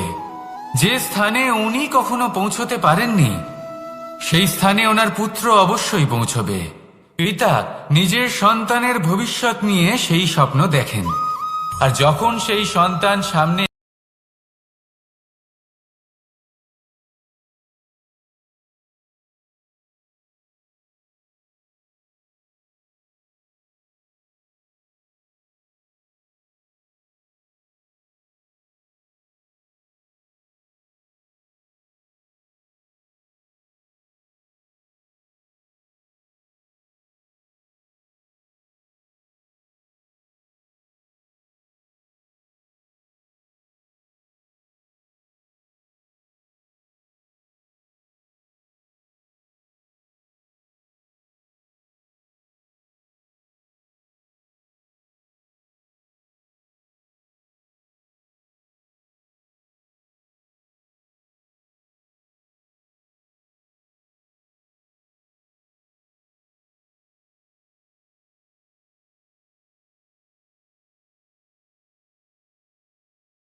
আপনি অবশ্যই কোনো গাছ দেখে থাকবেন যেখানে অনেক ফল রয়েছে। সেই গাছের ডালগুলি নিজে থেকেই নত হয়ে যায়। কেন? যাতে মানুষ, প্রাণী, এরা সকলে যাতে সেই ফল খুব সহজে গ্রহণ করতে পারেন। এটাই হলো প্রকৃতির শিক্ষা, এটাই হলো প্রকৃতির নিয়ম। মানুষেরও কিছুটা এরকমই হওয়া উচিত। যদি আপনি সাফল্যের চরম সীমায় পৌঁছে যান, অনেক বেশি ধন অর্জন করে ফেলেন, তখন মনে রাখবেন যে আপনি যেন অহংকারী না হয়ে পড়েন। বিনম্র থাকতে হবে। সেই ধনকে ব্যবহার করতে হবে উচিত কাজের জন্য। সেই ধনের দ্বারা সমাজের মঙ্গল করা উচিত। সকল মানুষকে সাহায্য করা উচিত যাদের ধনের অভাব আছে। যদি ধনী হওয়া সত্ত্বেও আপনি ধনের সদ্ব্যবহার এই সমাজের মঙ্গলের জন্য, তার ভালোর জন্য না করেন, যদি আপনি ধন দান না করেন, তাহলে এই ধন অহংকার রূপী বিষে পরিণত হয়ে আপনাকেই নাশ করবে। তাই ফলে ভরা গাছের মতো নত হয়ে থাকুন, বিনম্র হয়ে থাকুন। কখনো কখনো এমন সময় আসবে যখন আমাদের আপনজনের থেকে সাহায্য চাইতে হয়। আমরা সাহায্য চাই আর তারা সাহায্য করেও দেন, আমাদের সংকট থেকে মুক্তও করে দেন। কিন্তু যখন এই সময় বদলে যায়, যখন সুখের সময় আমাদের জীবনে আসে, তখন আমাদের মনে একটা অহংবোধ জেগে ওঠে। মনে হয় উপকার আবার কি? সেই ব্যক্তি সাহায্য করেছিলেন তাতে কি? উনি তো নিজের কর্তব্য পালন করছিলেন। সেই ব্যক্তি আমাদের ধন দিয়েছিলেন যখন প্রয়োজন ছিল, তো আমরা সেই ধন তো ফিরিয়ে দিয়েছি, উপকার কিসের? এই ভাবনা অনুচিত। যদি কোনো ব্যক্তি আপনাকে সাহায্য করে থাকে যখন কেউ করেনি, যখন আপনার সব থেকে বেশি প্রয়োজন ছিল, সেই সাহায্য অমূল্য, আর সেটা উপকারী বটে। যদি কেউ উপকার করেন, তাহলে বিনম্র চিত্তে ভালোবেসে আজীবন তার উপকারের প্রতি কৃতজ্ঞ থাকুন। কারণ সত্যি কথা বলতে এই সংসারে উপকার করার মতো ব্যক্তি খুব কম রয়েছেন, আর উপকারের কথা মনে রাখেন এমন কৃতজ্ঞ ব্যক্তি আরো কম। সেই জন্য জীবনে কৃতজ্ঞ থাকুন আর আমার সাথে ভালোবেসে বলুন, রাধা রাধা। এবার ধরুন আমাকে দ্বারকা থেকে হস্তিনাপুর যেতে হবে, আর পথে আমি প্রত্যেকটা এমন স্থানে দাঁড়াচ্ছি যেখানে আমার মন আপ্লুত করার মতো কোনো দৃশ্য দেখতে পাচ্ছি, বা কোনো ব্যক্তিকে দেখতে পাচ্ছি, বা কোনো প্রসঙ্গ দেখতে পাচ্ছি, বা কোনো নাটক দেখতে পাচ্ছি। তাহলে কি আমি কখনো হস্তিনাপুরে উচিত সময়ে পৌঁছতে পারবো? কখনোই নয়। মানুষকেও ঠিক এই কথাটাই মাথায় রাখতে হবে। মানুষ মনের মধ্যে একটা লক্ষ্য স্থির করেন, সেই পথে অগ্রসর হয়ে পড়েন। এবার সেই পথে এগোতে এগোতে অনেক মানুষজন, অনেক ঘটনা, অনেক সমস্যা চলে আসে, যার ফলে তার মন বিচলিত হয়ে পড়ে। যদি মন বিচলিত হয়ে যায়, তাহলে লক্ষ্যের প্রতি কিভাবে একাগ্রচিত্ত হবেন?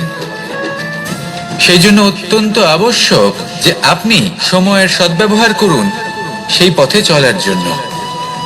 সেই পথে সামনে এগোতে থাকুন, চোখ থাকবে শুধু লক্ষ্যের দিকে। যখনই আপনি বুঝবেন যে আপনি লক্ষ্যভ্রষ্ট হচ্ছেন, আবার সেই পথে নিজেকে টেনে আনুন।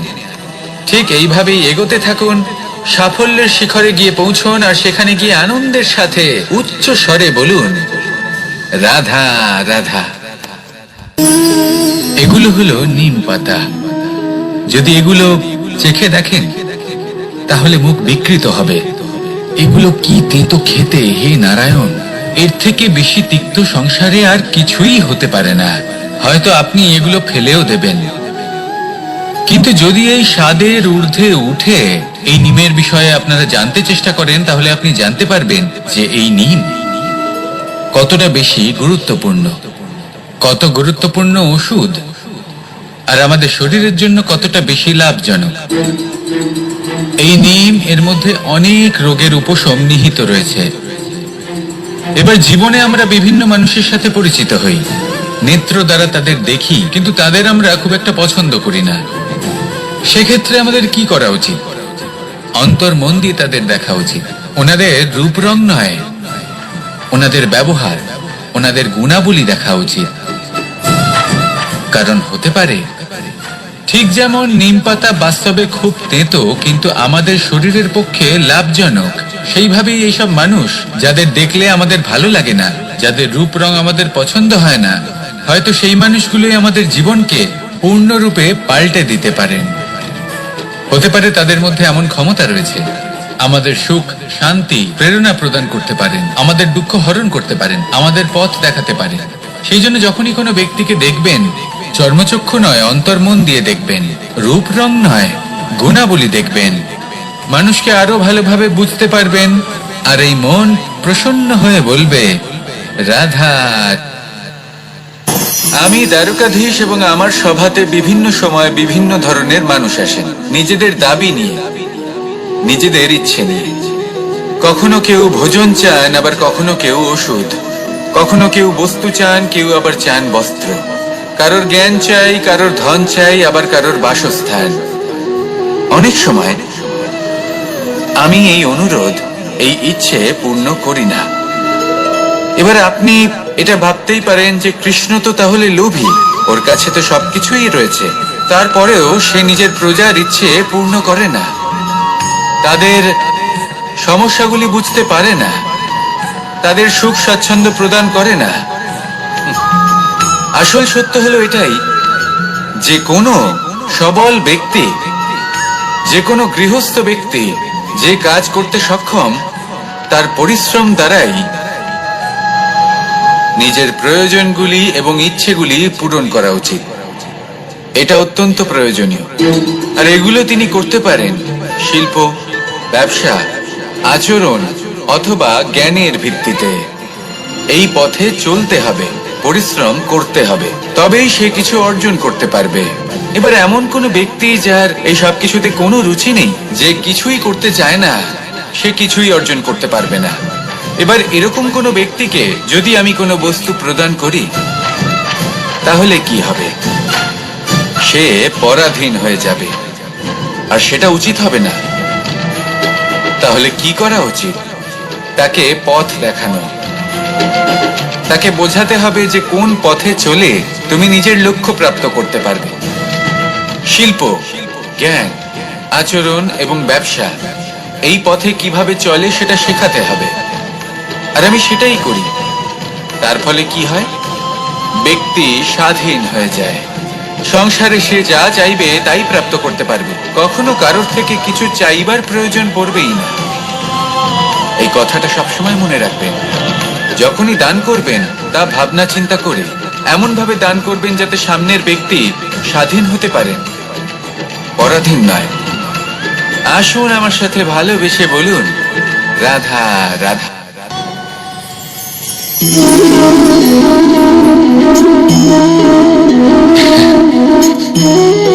ঘুমের মধ্যে আমরা বিভিন্ন ধরনের স্বপ্ন দেখি, কিছু সুখের, কিছু দুঃখের, কিছু অত্যন্ত ভয়ানক। কিন্তু সত্যি কথা বলতে এর উপর আমাদের কোনো নিয়ন্ত্রণ নেই। কিন্তু আমি এমনও কিছু ব্যক্তিকে দেখেছি যারা খোলা চোখে স্বপ্ন দেখেন এবং তা যাপন করেন। নিজেদের একটা আলাদা স্বপ্ন নগরী আছে ওনাদের, সেখানেই জীবন যাপন করেন। আসল বাস্তবটা কি তাতে ওনাদের কিছুই যায় আসে না।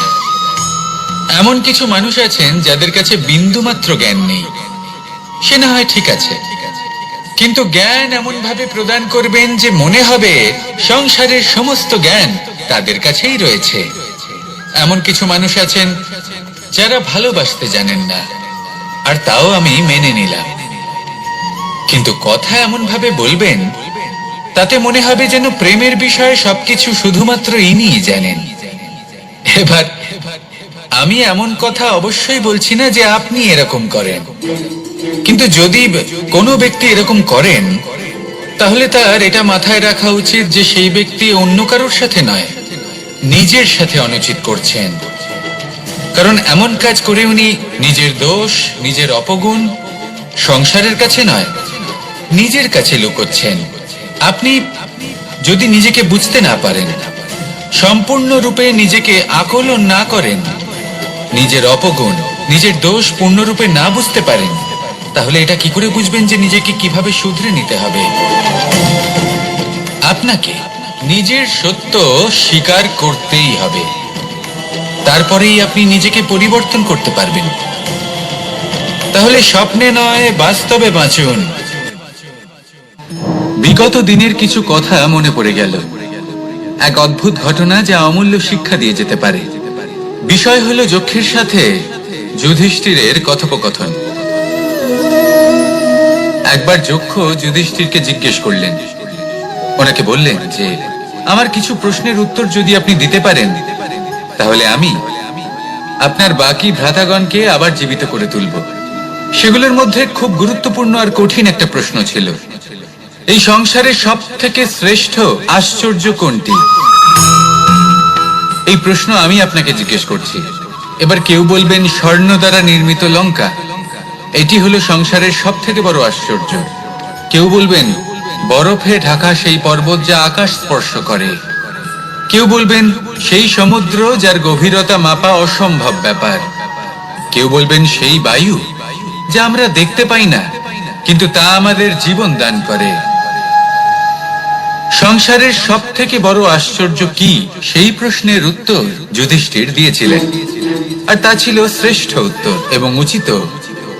উনি বলেছিলেন যে সংসারে প্রতিদিন কোনো ব্যক্তি জন্ম লাভ করেন আর কোনো ব্যক্তি মৃত্যুও লাভ করেন। এবার এই কথাটা সবাই জানেন, সবাই বোঝেন যে যখন জন্মেছি তখন কোনো একদিন আমিও অবশ্যই মৃত্যু লাভ করব।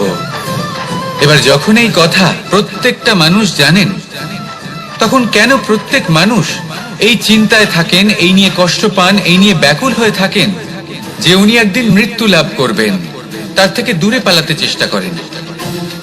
বলেন যে আমি মৃত্যু লাভ করতে চাই না। কেন? যেখানে কোনো না কোনো দিন এটা অবশ্যই হবে। এ হলো ব্রহ্ম সত্য।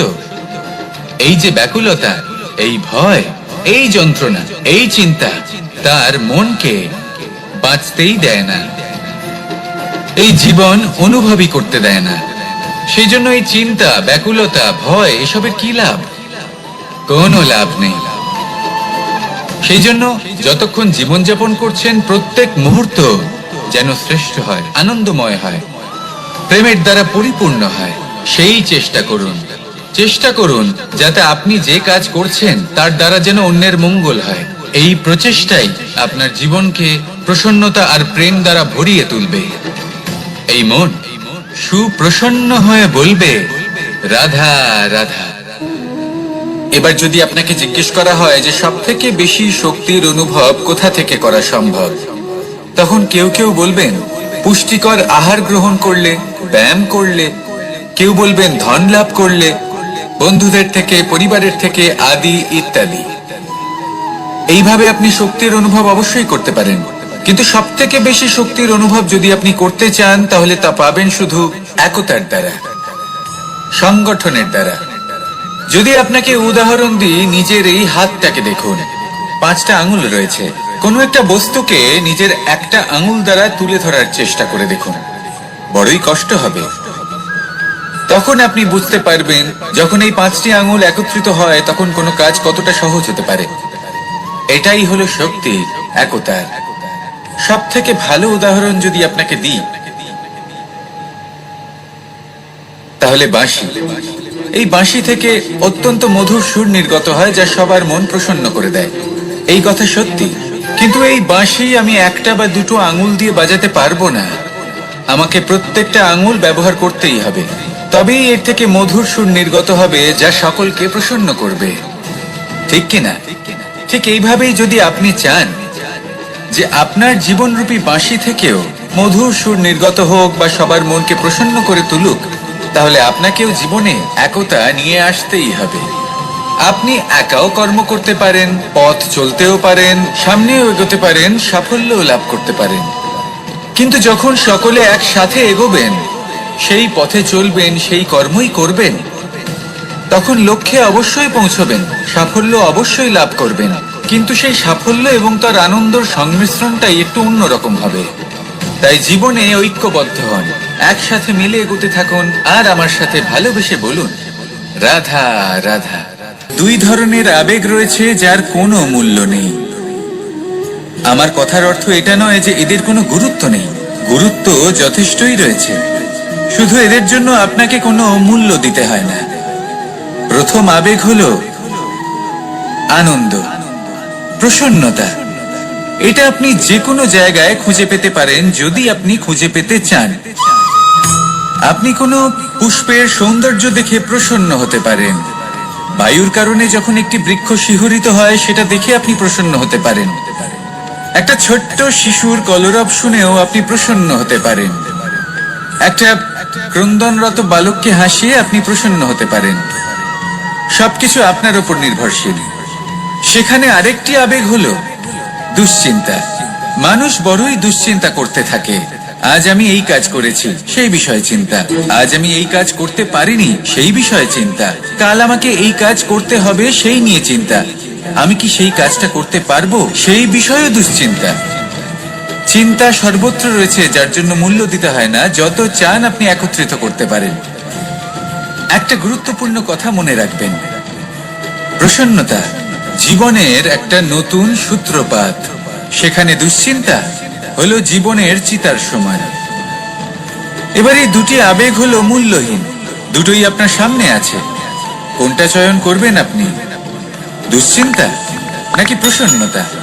সিদ্ধান্ত। আপনি অবশ্যই কোনো গাছ দেখে থাকবেন যেখানে অনেক ফল রয়েছে। সেই গাছের ডালগুলি নিজে থেকেই নত হয়ে যায়। কেন? যাতে মানুষ, প্রাণী, এরা সকলে যাতে সেই ফল খুব সহজে গ্রহণ করতে পারেন। এটাই হলো প্রকৃতির শিক্ষা, এটাই হলো প্রকৃতির নিয়ম। মানুষেরও কিছুটা এরকমই হওয়া উচিত। যদি আপনি সাফল্যের চরম সীমায় পৌঁছে যান, অনেক বেশি ধন অর্জন করে ফেলেন, তখন মনে রাখবেন যে আপনি যেন অহংকারী না হয়ে পড়েন। বিনম্র থাকতে হবে। সেই ধনকে ব্যবহার করতে হবে উচিত কাজের জন্য। সেই ধনের দ্বারা সমাজের মঙ্গল করা উচিত। সকল মানুষকে সাহায্য করা উচিত যাদের ধনের অভাব আছে। যদি ধনী হওয়া সত্ত্বেও আপনি ধনের সদ্ব্যবহার এই সমাজের মঙ্গলের জন্য, তার ভালোর জন্য না করেন, যদি আপনি ধন দান না করেন, তাহলে এই ধন অহংকার রূপী বিষে পরিণত হয়ে আপনাকেই নাশ করবে। তাই ফলে ভরা গাছের মতো নত হয়ে থাকুন, বিনম্র হয়ে থাকুন। কখনো কখনো এমন সময় আসবে যখন আমাদের আপনজনের থেকে সাহায্য চাইতে হয়। আমরা সাহায্য চাই আর তারা সাহায্য করেও দেন, আমাদের সংকট থেকে মুক্তও করে দেন। কিন্তু যখন এই সময় বদলে যায়, যখন সুখের সময় আমাদের জীবনে আসে, তখন আমাদের মনে একটা অহংবোধ জেগে ওঠে। মনে হয় উপকার আবার কি, সেই ব্যক্তি সাহায্য করেছিলেন তাতে কি, উনি তো নিজের কর্তব্য পালন করছিলেন। সেই ব্যক্তি আমাদের ধন দিয়েছিলেন যখন প্রয়োজন ছিল, তো আমরা সেই ধন তো ফিরিয়ে দিয়েছি, উপকার কিসের? এই ভাবনা অনুচিত। যদি কোনো ব্যক্তি আপনাকে সাহায্য করে থাকে যখন কেউ করেনি, যখন আপনার সব থেকে বেশি প্রয়োজন ছিল, সেই সাহায্য অমূল্য, আর সেটা উপকারী বটে। যদি কেউ উপকার করেন, তাহলে বিনম্র চিত্তে ভালোবেসে আজীবন তার উপকারের প্রতি কৃতজ্ঞ থাকুন। কারণ সত্যি কথা বলতে এই সংসারে উপকার করার মতো ব্যক্তি খুব কম রয়েছেন, আর উপকারের কথা মনে রাখেন এমন কৃতজ্ঞ ব্যক্তি আরো কম। সেই জন্য জীবনে কৃতজ্ঞ থাকুন আর আমার সাথে ভালোবেসে বলুন, রাধা রাধা। এবার ধরুন আমাকে দ্বারকা থেকে হস্তিনাপুর যেতে হবে, আর পথে আমি প্রত্যেকটা এমন স্থানে দাঁড়াচ্ছি যেখানে আমার মন আপ্লুত করার মতো কোনো দৃশ্য দেখতে পাচ্ছি, বা কোনো ব্যক্তিকে দেখতে পাচ্ছি, বা কোনো প্রসঙ্গ দেখতে পাচ্ছি, বা কোনো নাটক দেখতে পাচ্ছি। তাহলে কি আমি কখনো হস্তিনাপুরে উচিত সময়ে পৌঁছতে পারবো? কখনোই নয়। মানুষকেও ঠিক এই কথাটাই মাথায় রাখতে হবে। মানুষ মনের মধ্যে একটা লক্ষ্য স্থির করেন, সেই পথে অগ্রসর হয়ে পড়েন। এবার সেই পথে এগোতে এগোতে অনেক মানুষজন, অনেক ঘটনা, অনেক সমস্যা চলে আসে, যার ফলে তার মন বিচলিত হয়ে পড়ে। যদি মন বিচলিত হয়ে যায়, তাহলে লক্ষ্যের প্রতি কিভাবে একাগ্রচিত্ত হবেন?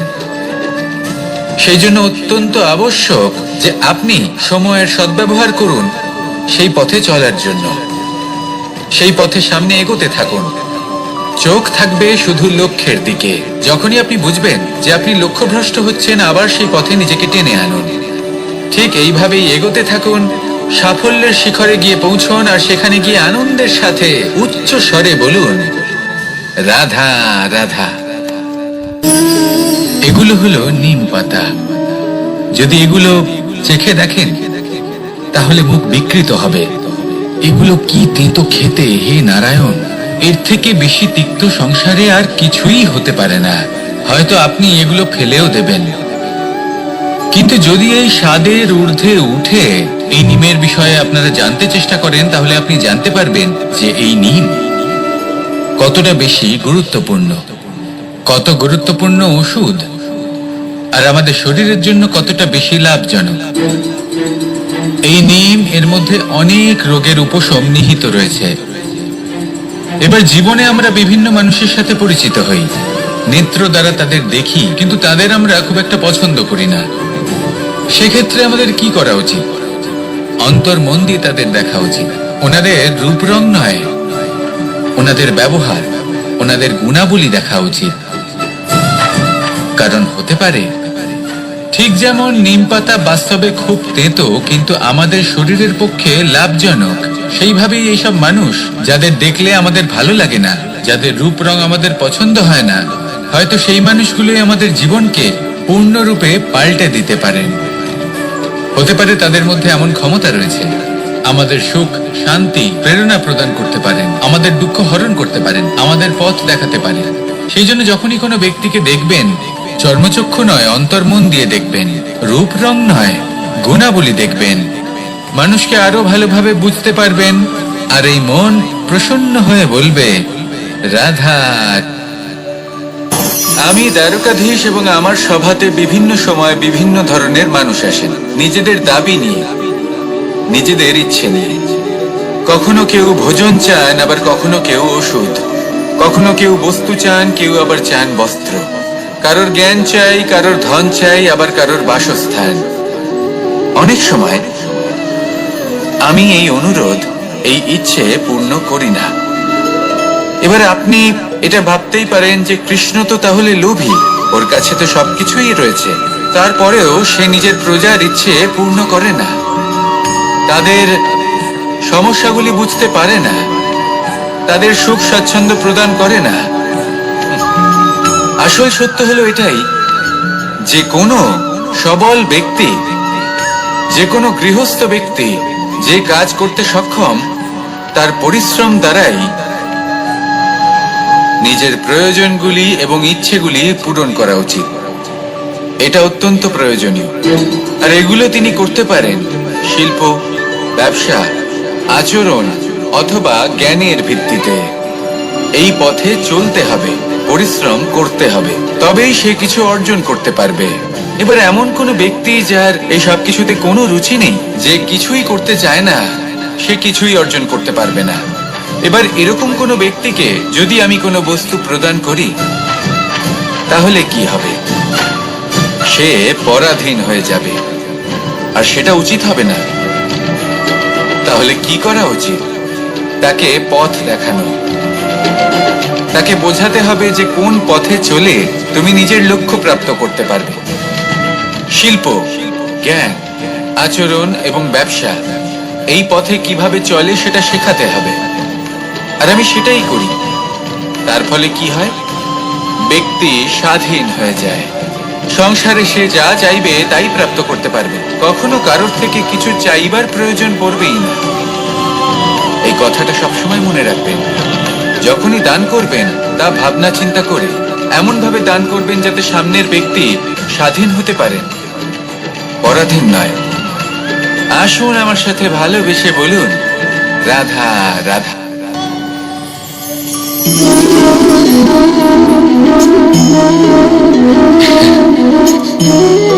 ঘুমের মধ্যে আমরা বিভিন্ন ধরনের স্বপ্ন দেখি, কিছু সুখের, কিছু দুঃখের, কিছু অত্যন্ত ভয়ানক। কিন্তু সত্যি কথা বলতে এর উপর আমাদের কোনো নিয়ন্ত্রণ নেই। কিন্তু আমি এমনও কিছু ব্যক্তিকে দেখেছি যারা খোলা চোখে স্বপ্ন দেখেন এবং তা যাপন করেন। নিজেদের একটা আলাদা স্বপ্ন নগরী আছে ওনাদের, সেখানেই জীবন যাপন করেন। আসল বাস্তবটা কি তাতে ওনাদের কিছুই যায় আসে না। এমন কিছু মানুষ আছেন যাদের কাছে বিন্দুমাত্র জ্ঞান নেই। সে না হয় ঠিক আছে, কিন্তু জ্ঞান এমন ভাবে প্রদান করবেন যে মনে হবে সংসারের সমস্ত জ্ঞান তাদের কাছেই রয়েছে। এমন কিছু মানুষ আছেন যারা ভালোবাসতে জানেন না, আর তাও আমি মেনে নিলাম। কিন্তু কথা এমন ভাবে বলবেন তাতে মনে হবে যেন প্রেমের বিষয়ে সবকিছু শুধুমাত্র ইনিই জানেন। এবার আমি এমন কথা অবশ্যই বলছি না যে আপনি এরকম করেন, কিন্তু যদি কোনো ব্যক্তি এরকম করেন তাহলে তার এটা মাথায় রাখা উচিত যে সেই ব্যক্তি অন্য কারোর সাথে নয়, নিজের সাথে অনুচিত করছেন। কারণ এমন কাজ করে উনি নিজের দোষ, নিজের অপগুণ সংসারের কাছে নয়, নিজের কাছে লুকোচ্ছেন। আপনি যদি নিজেকে বুঝতে না পারেন, সম্পূর্ণরূপে নিজেকে আকলন না করেন, নিজের অপগুণ, নিজের দোষ পূর্ণরূপে না বুঝতে পারেন, তাহলে এটা কি করে বুঝবেন যে নিজেকে কিভাবে শুধরে নিতে হবে? আপনাকে নিজের সত্য স্বীকার করতেই হবে, তারপরেই আপনি নিজেকে পরিবর্তন করতে পারবেন। তাহলে স্বপ্নে নয়, বাস্তবে বাঁচুন। বিগত দিনের কিছু কথা মনে পড়ে গেল, এক অদ্ভুত ঘটনা যা অমূল্য শিক্ষা দিয়ে যেতে পারে। বিষয় হলো যক্ষের সাথে যুধিষ্ঠিরের কথোপকথন।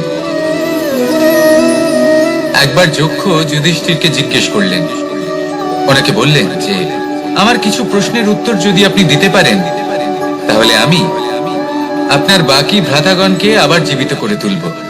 সেগুলোর মধ্যে খুব গুরুত্বপূর্ণ আর কঠিন একটা প্রশ্ন ছিল, এই সংসারের সব থেকে শ্রেষ্ঠ আশ্চর্য কোনটি?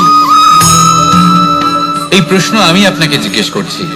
এবার কেউ বলবেন স্বর্ণ দ্বারা নির্মিত লঙ্কা, এটি হলো সংসারের সব থেকে বড় আশ্চর্য। কেউ বলবেন বরফে ঢাকা সেই পর্বত যা আকাশ স্পর্শ করে। কেউ বলবেন সেই সমুদ্র যার গভীরতা মাপা অসম্ভব ব্যাপার।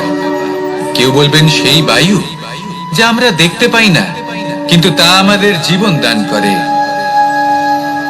সংসারের সব থেকে বড় আশ্চর্য কি, সেই প্রশ্নের উত্তর যুধিষ্ঠির দিয়েছিলেন, আর তা ছিল শ্রেষ্ঠ উত্তর এবং উচিত। উনি বলেছিলেন যে সংসারে প্রতিদিন কোনো ব্যক্তি জন্ম লাভ করেন আর কোনো ব্যক্তি মৃত্যুও লাভ করেন। এবার এই কথাটা সবাই জানেন, সবাই বোঝেন যে যখন জন্মেছি তখন কোনো একদিন আমিও অবশ্যই মৃত্যু লাভ করব। এবার যখন এই কথা প্রত্যেকটা মানুষ জানেন, তখন কেন প্রত্যেক মানুষ এই চিন্তায় থাকেন, এই নিয়ে কষ্ট পান, এই নিয়ে ব্যাকুল হয়ে থাকেন যে উনি একদিন মৃত্যু লাভ করবেন, তার থেকে দূরে পালাতে চেষ্টা করেন? বলেন যে আমি মৃত্যু লাভ করতে চাই না। কেন? যেখানে কোনো না কোনো দিন এটা অবশ্যই হবে। এ হলো ব্রহ্ম সত্য। এই যে ব্যাকুলতা, এই ভয়, এই যন্ত্রণা, এই চিন্তা তার মনকে বাঁচতেই দেয় না, এই জীবন অনুভবই করতে দেয় না। সেই জন্য এই চিন্তা, ব্যাকুলতা, ভয় এসবের কি লাভ? কোনো লাভ নেই। সেই জন্য যতক্ষণ জীবনযাপন করছেন প্রত্যেক মুহূর্ত যেন শ্রেষ্ঠ হয়, আনন্দময় হয়, প্রেমের দ্বারা পরিপূর্ণ হয়, সেই চেষ্টা করুন। চেষ্টা করুন যাতে আপনি যে কাজ করছেন তার দ্বারা যেন অন্যের মঙ্গল হয়। এই প্রচেষ্টাই আপনার জীবনকে প্রসন্নতা আর প্রেম দ্বারা ভরিয়ে তুলবে। এই মন সুপ্রসন্ন হয়ে বলবে রাধা রাধা। এবার যদি আপনাকে জিজ্ঞেস করা হয় যে সব থেকে বেশি শক্তির অনুভব কোথা থেকে করা সম্ভব, তখন কেউ কেউ বলবেন পুষ্টিকর আহার গ্রহণ করলে, ব্যায়াম করলে, কেউ বলবেন ধন লাভ করলে, বন্ধুদের থেকে, পরিবারের থেকে, আদি ইত্যাদি। এইভাবে আপনি শক্তির অনুভব অবশ্যই করতে পারেন, কিন্তু সব থেকে বেশি শক্তির অনুভব যদি আপনি করতে চান তাহলে তা পাবেন শুধু একতার দ্বারা, সংগঠনের দ্বারা। যদি আপনাকে উদাহরণ দিই, নিজের এই হাতটাকে দেখুন, 5টা আঙুল রয়েছে। কোনো একটা বস্তুকে নিজের একটা আঙুল দ্বারা তুলে ধরার চেষ্টা করে দেখুন, বড়ই কষ্ট হবে। তখন আপনি বুঝতে পারবেন যখন এই 5টি আঙুল একত্রিত হয় তখন কোনো কাজ কতটা সহজ হতে পারে। এটাই হলো শক্তি, একতার। সব থেকে ভালো উদাহরণ যদি আপনাকে দিই তাহলে বাঁশি। এই বাঁশি থেকে অত্যন্ত মধুর সুর নির্গত হয় যা সবার মন প্রসন্ন করে দেয়। এই কথা সত্যি, কিন্তু এই বাঁশি আমি একটা বা দুটো আঙুল দিয়ে বাজাতে পারবো না। আমাকে প্রত্যেকটা আঙুল ব্যবহার করতেই হবে, তবেই এর থেকে মধুর সুর নির্গত হবে যা সকলকে প্রসন্ন করবে, ঠিক কিনা? ঠিক এইভাবেই যদি আপনি চান যে আপনার জীবনরূপী বাঁশি থেকেও মধুর সুর নির্গত হোক বা সবার মনকে প্রসন্ন করে তুলুক, তাহলে আপনাকেও জীবনে একতা নিয়ে আসতেই হবে। আপনি একাও কর্ম করতে পারেন, পথ চলতেও পারেন, সামনেও এগোতে পারেন, সাফল্যও লাভ করতে পারেন। কিন্তু যখন সকলে একসাথে এগোবেন, সেই পথে চলবেন, সেই কর্মই করবেন, তখন লক্ষ্যে অবশ্যই পৌঁছবেন, সাফল্য অবশ্যই লাভ করবেন। কিন্তু সেই সাফল্য এবং তার আনন্দের সংমিশ্রণটাই একটু অন্যরকম হবে। তাই জীবনে ঐক্যবদ্ধ হন, একসাথে মিলে এগোতে থাকুন, আর আমার সাথে ভালোবেসে বলুন, রাধা রাধা। দুই ধরনের আবেগ রয়েছে যার কোনো মূল্য নেই। আমার কথার অর্থ এটা নয় যে এদের কোনো গুরুত্ব নেই, গুরুত্ব যথেষ্টই রয়েছে, শুধু এদের জন্য আপনাকে কোনো মূল্য দিতে হয় না। প্রথম আবেগ হলো আনন্দ, প্রসন্নতা। এটা আপনি যে কোনো জায়গায় খুঁজে পেতে পারেন যদি আপনি খুঁজে পেতে চান। আপনি কোনো পুষ্পের সৌন্দর্য দেখে প্রসন্ন হতে পারেন, বায়ুর কারণে যখন একটি বৃক্ষ শিহরিত হয় সেটা দেখে আপনি প্রসন্ন হতে পারেন, একটা ছোট্ট শিশুর কলরব শুনেও আপনি প্রসন্ন হতে পারেন, একটা ক্রন্দনরত বালককে হাসিয়ে আপনি প্রসন্ন হতে পারেন। সবকিছু আপনার উপর নির্ভরশীল। সেখানে আরেকটি আবেগ হলো দুশ্চিন্তা। মানুষ বড়ই দুশ্চিন্তা করতে থাকে। আজ আমি এই কাজ করেছি, সেই বিষয়ে চিন্তা। আজ আমি এই কাজ করতে পারিনি, সেই বিষয়ে চিন্তা। কাল আমাকে এই কাজ করতে হবে, সেই নিয়ে চিন্তা। আমি কি সেই কাজটা করতে পারবো, সেই বিষয়ে দুশ্চিন্তা। চিন্তা সর্বত্র রয়েছে, যার জন্য মূল্য দিতে হয় না। যত চান আপনি একত্রিত করতে পারেন। একটা গুরুত্বপূর্ণ কথা মনে রাখবেন, প্রসন্নতা জীবনের একটা নতুন সূত্রপাত। সেখানে দুশ্চিন্তা হলো জীবনের চিতার সময়। এবার এই দুটি আবেগ হলো মূল্যহীন, দুটোই আপনার সামনে আছে। কোনটা চয়ন করবেন আপনি, দুশ্চিন্তা নাকি প্রসন্নতা? সিদ্ধান্ত। কে পৌঁছানো অত্যন্ত কঠিন হয়। কেউ ভাবেন যে কেন এত কঠিন হয়, কেন এত কষ্ট করতে হয় লক্ষ্যে পৌঁছানোর জন্য। এই লক্ষ্য সরলভাবে কেন আমার কাছে চলে আসে না? চলুন আপনাকে একটা কথা বলি, যদি আপনার লক্ষ্য কঠিন না হয় তাহলে তাকে পাওয়া আপনার পক্ষে অসম্ভব হয়ে উঠবে। লক্ষ্যে পৌঁছানোর এই রাস্তায় আপনি যে কড়া রোদের সম্মুখীন হন, যার থেকে আপনি দূরে পালাতে চান, সেই রোদ আপনাকে প্রেরণা যোগায় যে আপনি এগোতে থাকুন। ভাবুন একজন যাত্রী যে কিনা নিজের লক্ষ্যের দিকে যাচ্ছেন, সেই পথে উনি যদি একটু ছায়া পেয়ে যান আর উনি ওখানে বিশ্রাম নেন, তাহলে তার সাথে তার ভাগ্য গভীর নিদ্রায় সেখানে বিলীন হয়ে যায়। তাই এই পরিশ্রমের কড়া রোদের থেকে কখনো দূরে পালাবেন না। জীবনে শুধু সামনে এগোতে থাকুন দৃঢ়তার সাথে। আর লক্ষ্য সরল হোক, কঠিন হোক বা অত্যাধিক কঠিন হোক, একটা কথা মনে রাখবেন, যে জীবনের লক্ষ্যে পৌঁছতে পেরেছে সে লক্ষ্য প্রাপ্তির জন্য আফসোস কখনোই করে না। রাধা রাধা। এই সংসারে সাফল্য লাভ করার জন্য জ্ঞানের প্রয়োজন হয়, পরিশ্রমের প্রয়োজন হয়, দৃঢ় নিষ্ঠার প্রয়োজন হয়, নিরন্তর চেষ্টা করা প্রয়োজনীয়। কিন্তু আরো কিছু আছে যা অত্যন্ত প্রয়োজনীয় এবং গুরুত্বপূর্ণ। তা হলো ভালো বন্ধু। তাদের থাকা অত্যন্ত প্রয়োজনীয়। যদি ভালো বন্ধু থাকে তাহলে সময় এলে তারা ঢাল হয়ে আপনাকে সুরক্ষা করবেন। সময় এলে অস্ত্রের মতো শত্রুকে সংহারও করবেন। যদি তিনি জ্ঞানী হন, তাদের মধ্যে সদ্গুণ থাকে, তাহলে এই সব গুণ আপনার মধ্যেও প্রবেশ করবে। তাহলে সাফল্যের জন্য ভালো বন্ধু পাওয়া অত্যন্ত প্রয়োজনীয়। কিন্তু শুধু বন্ধু কেন, ভালো শত্রুও থাকা প্রয়োজনীয়। এবার আপনি ভাববেন, এ আমি কি বললাম? যদি আপনার জীবনেও ভালো অর্থাৎ শক্তিশালী শত্রু থাকে, তাহলে আপনিও শক্তিশালী হতে থাকবেন। এই শত্রু আপনাকে প্রেরিত করবে আরো বেশি শক্তিশালী হয়ে ওঠার। কখনো কোনো হরিণকে দেখুন, তীব্র গতিতে দৌড়তে থাকে, কেন তীব্র গতিতে দৌড়য়? এই কারণে নয় যে কোথাও তার জন্য মধুর ঘাস অপেক্ষা করে রয়েছে, না, সে এই কারণে তীব্র গতিতে দৌড়য় কারণ সেটা না করলে তার পেছনে একটি সিংহ আছে যে ওকে নিজের ভোজন করে ফেলবে। তাই জীবনে বিপদ, সংকট, এই সবকিছুও হলো অত্যন্ত গুরুত্বপূর্ণ। তার সম্মুখীন হতে শিখুন আর আমার সাথে ভালোবেসে বলুন রাধা রাধা।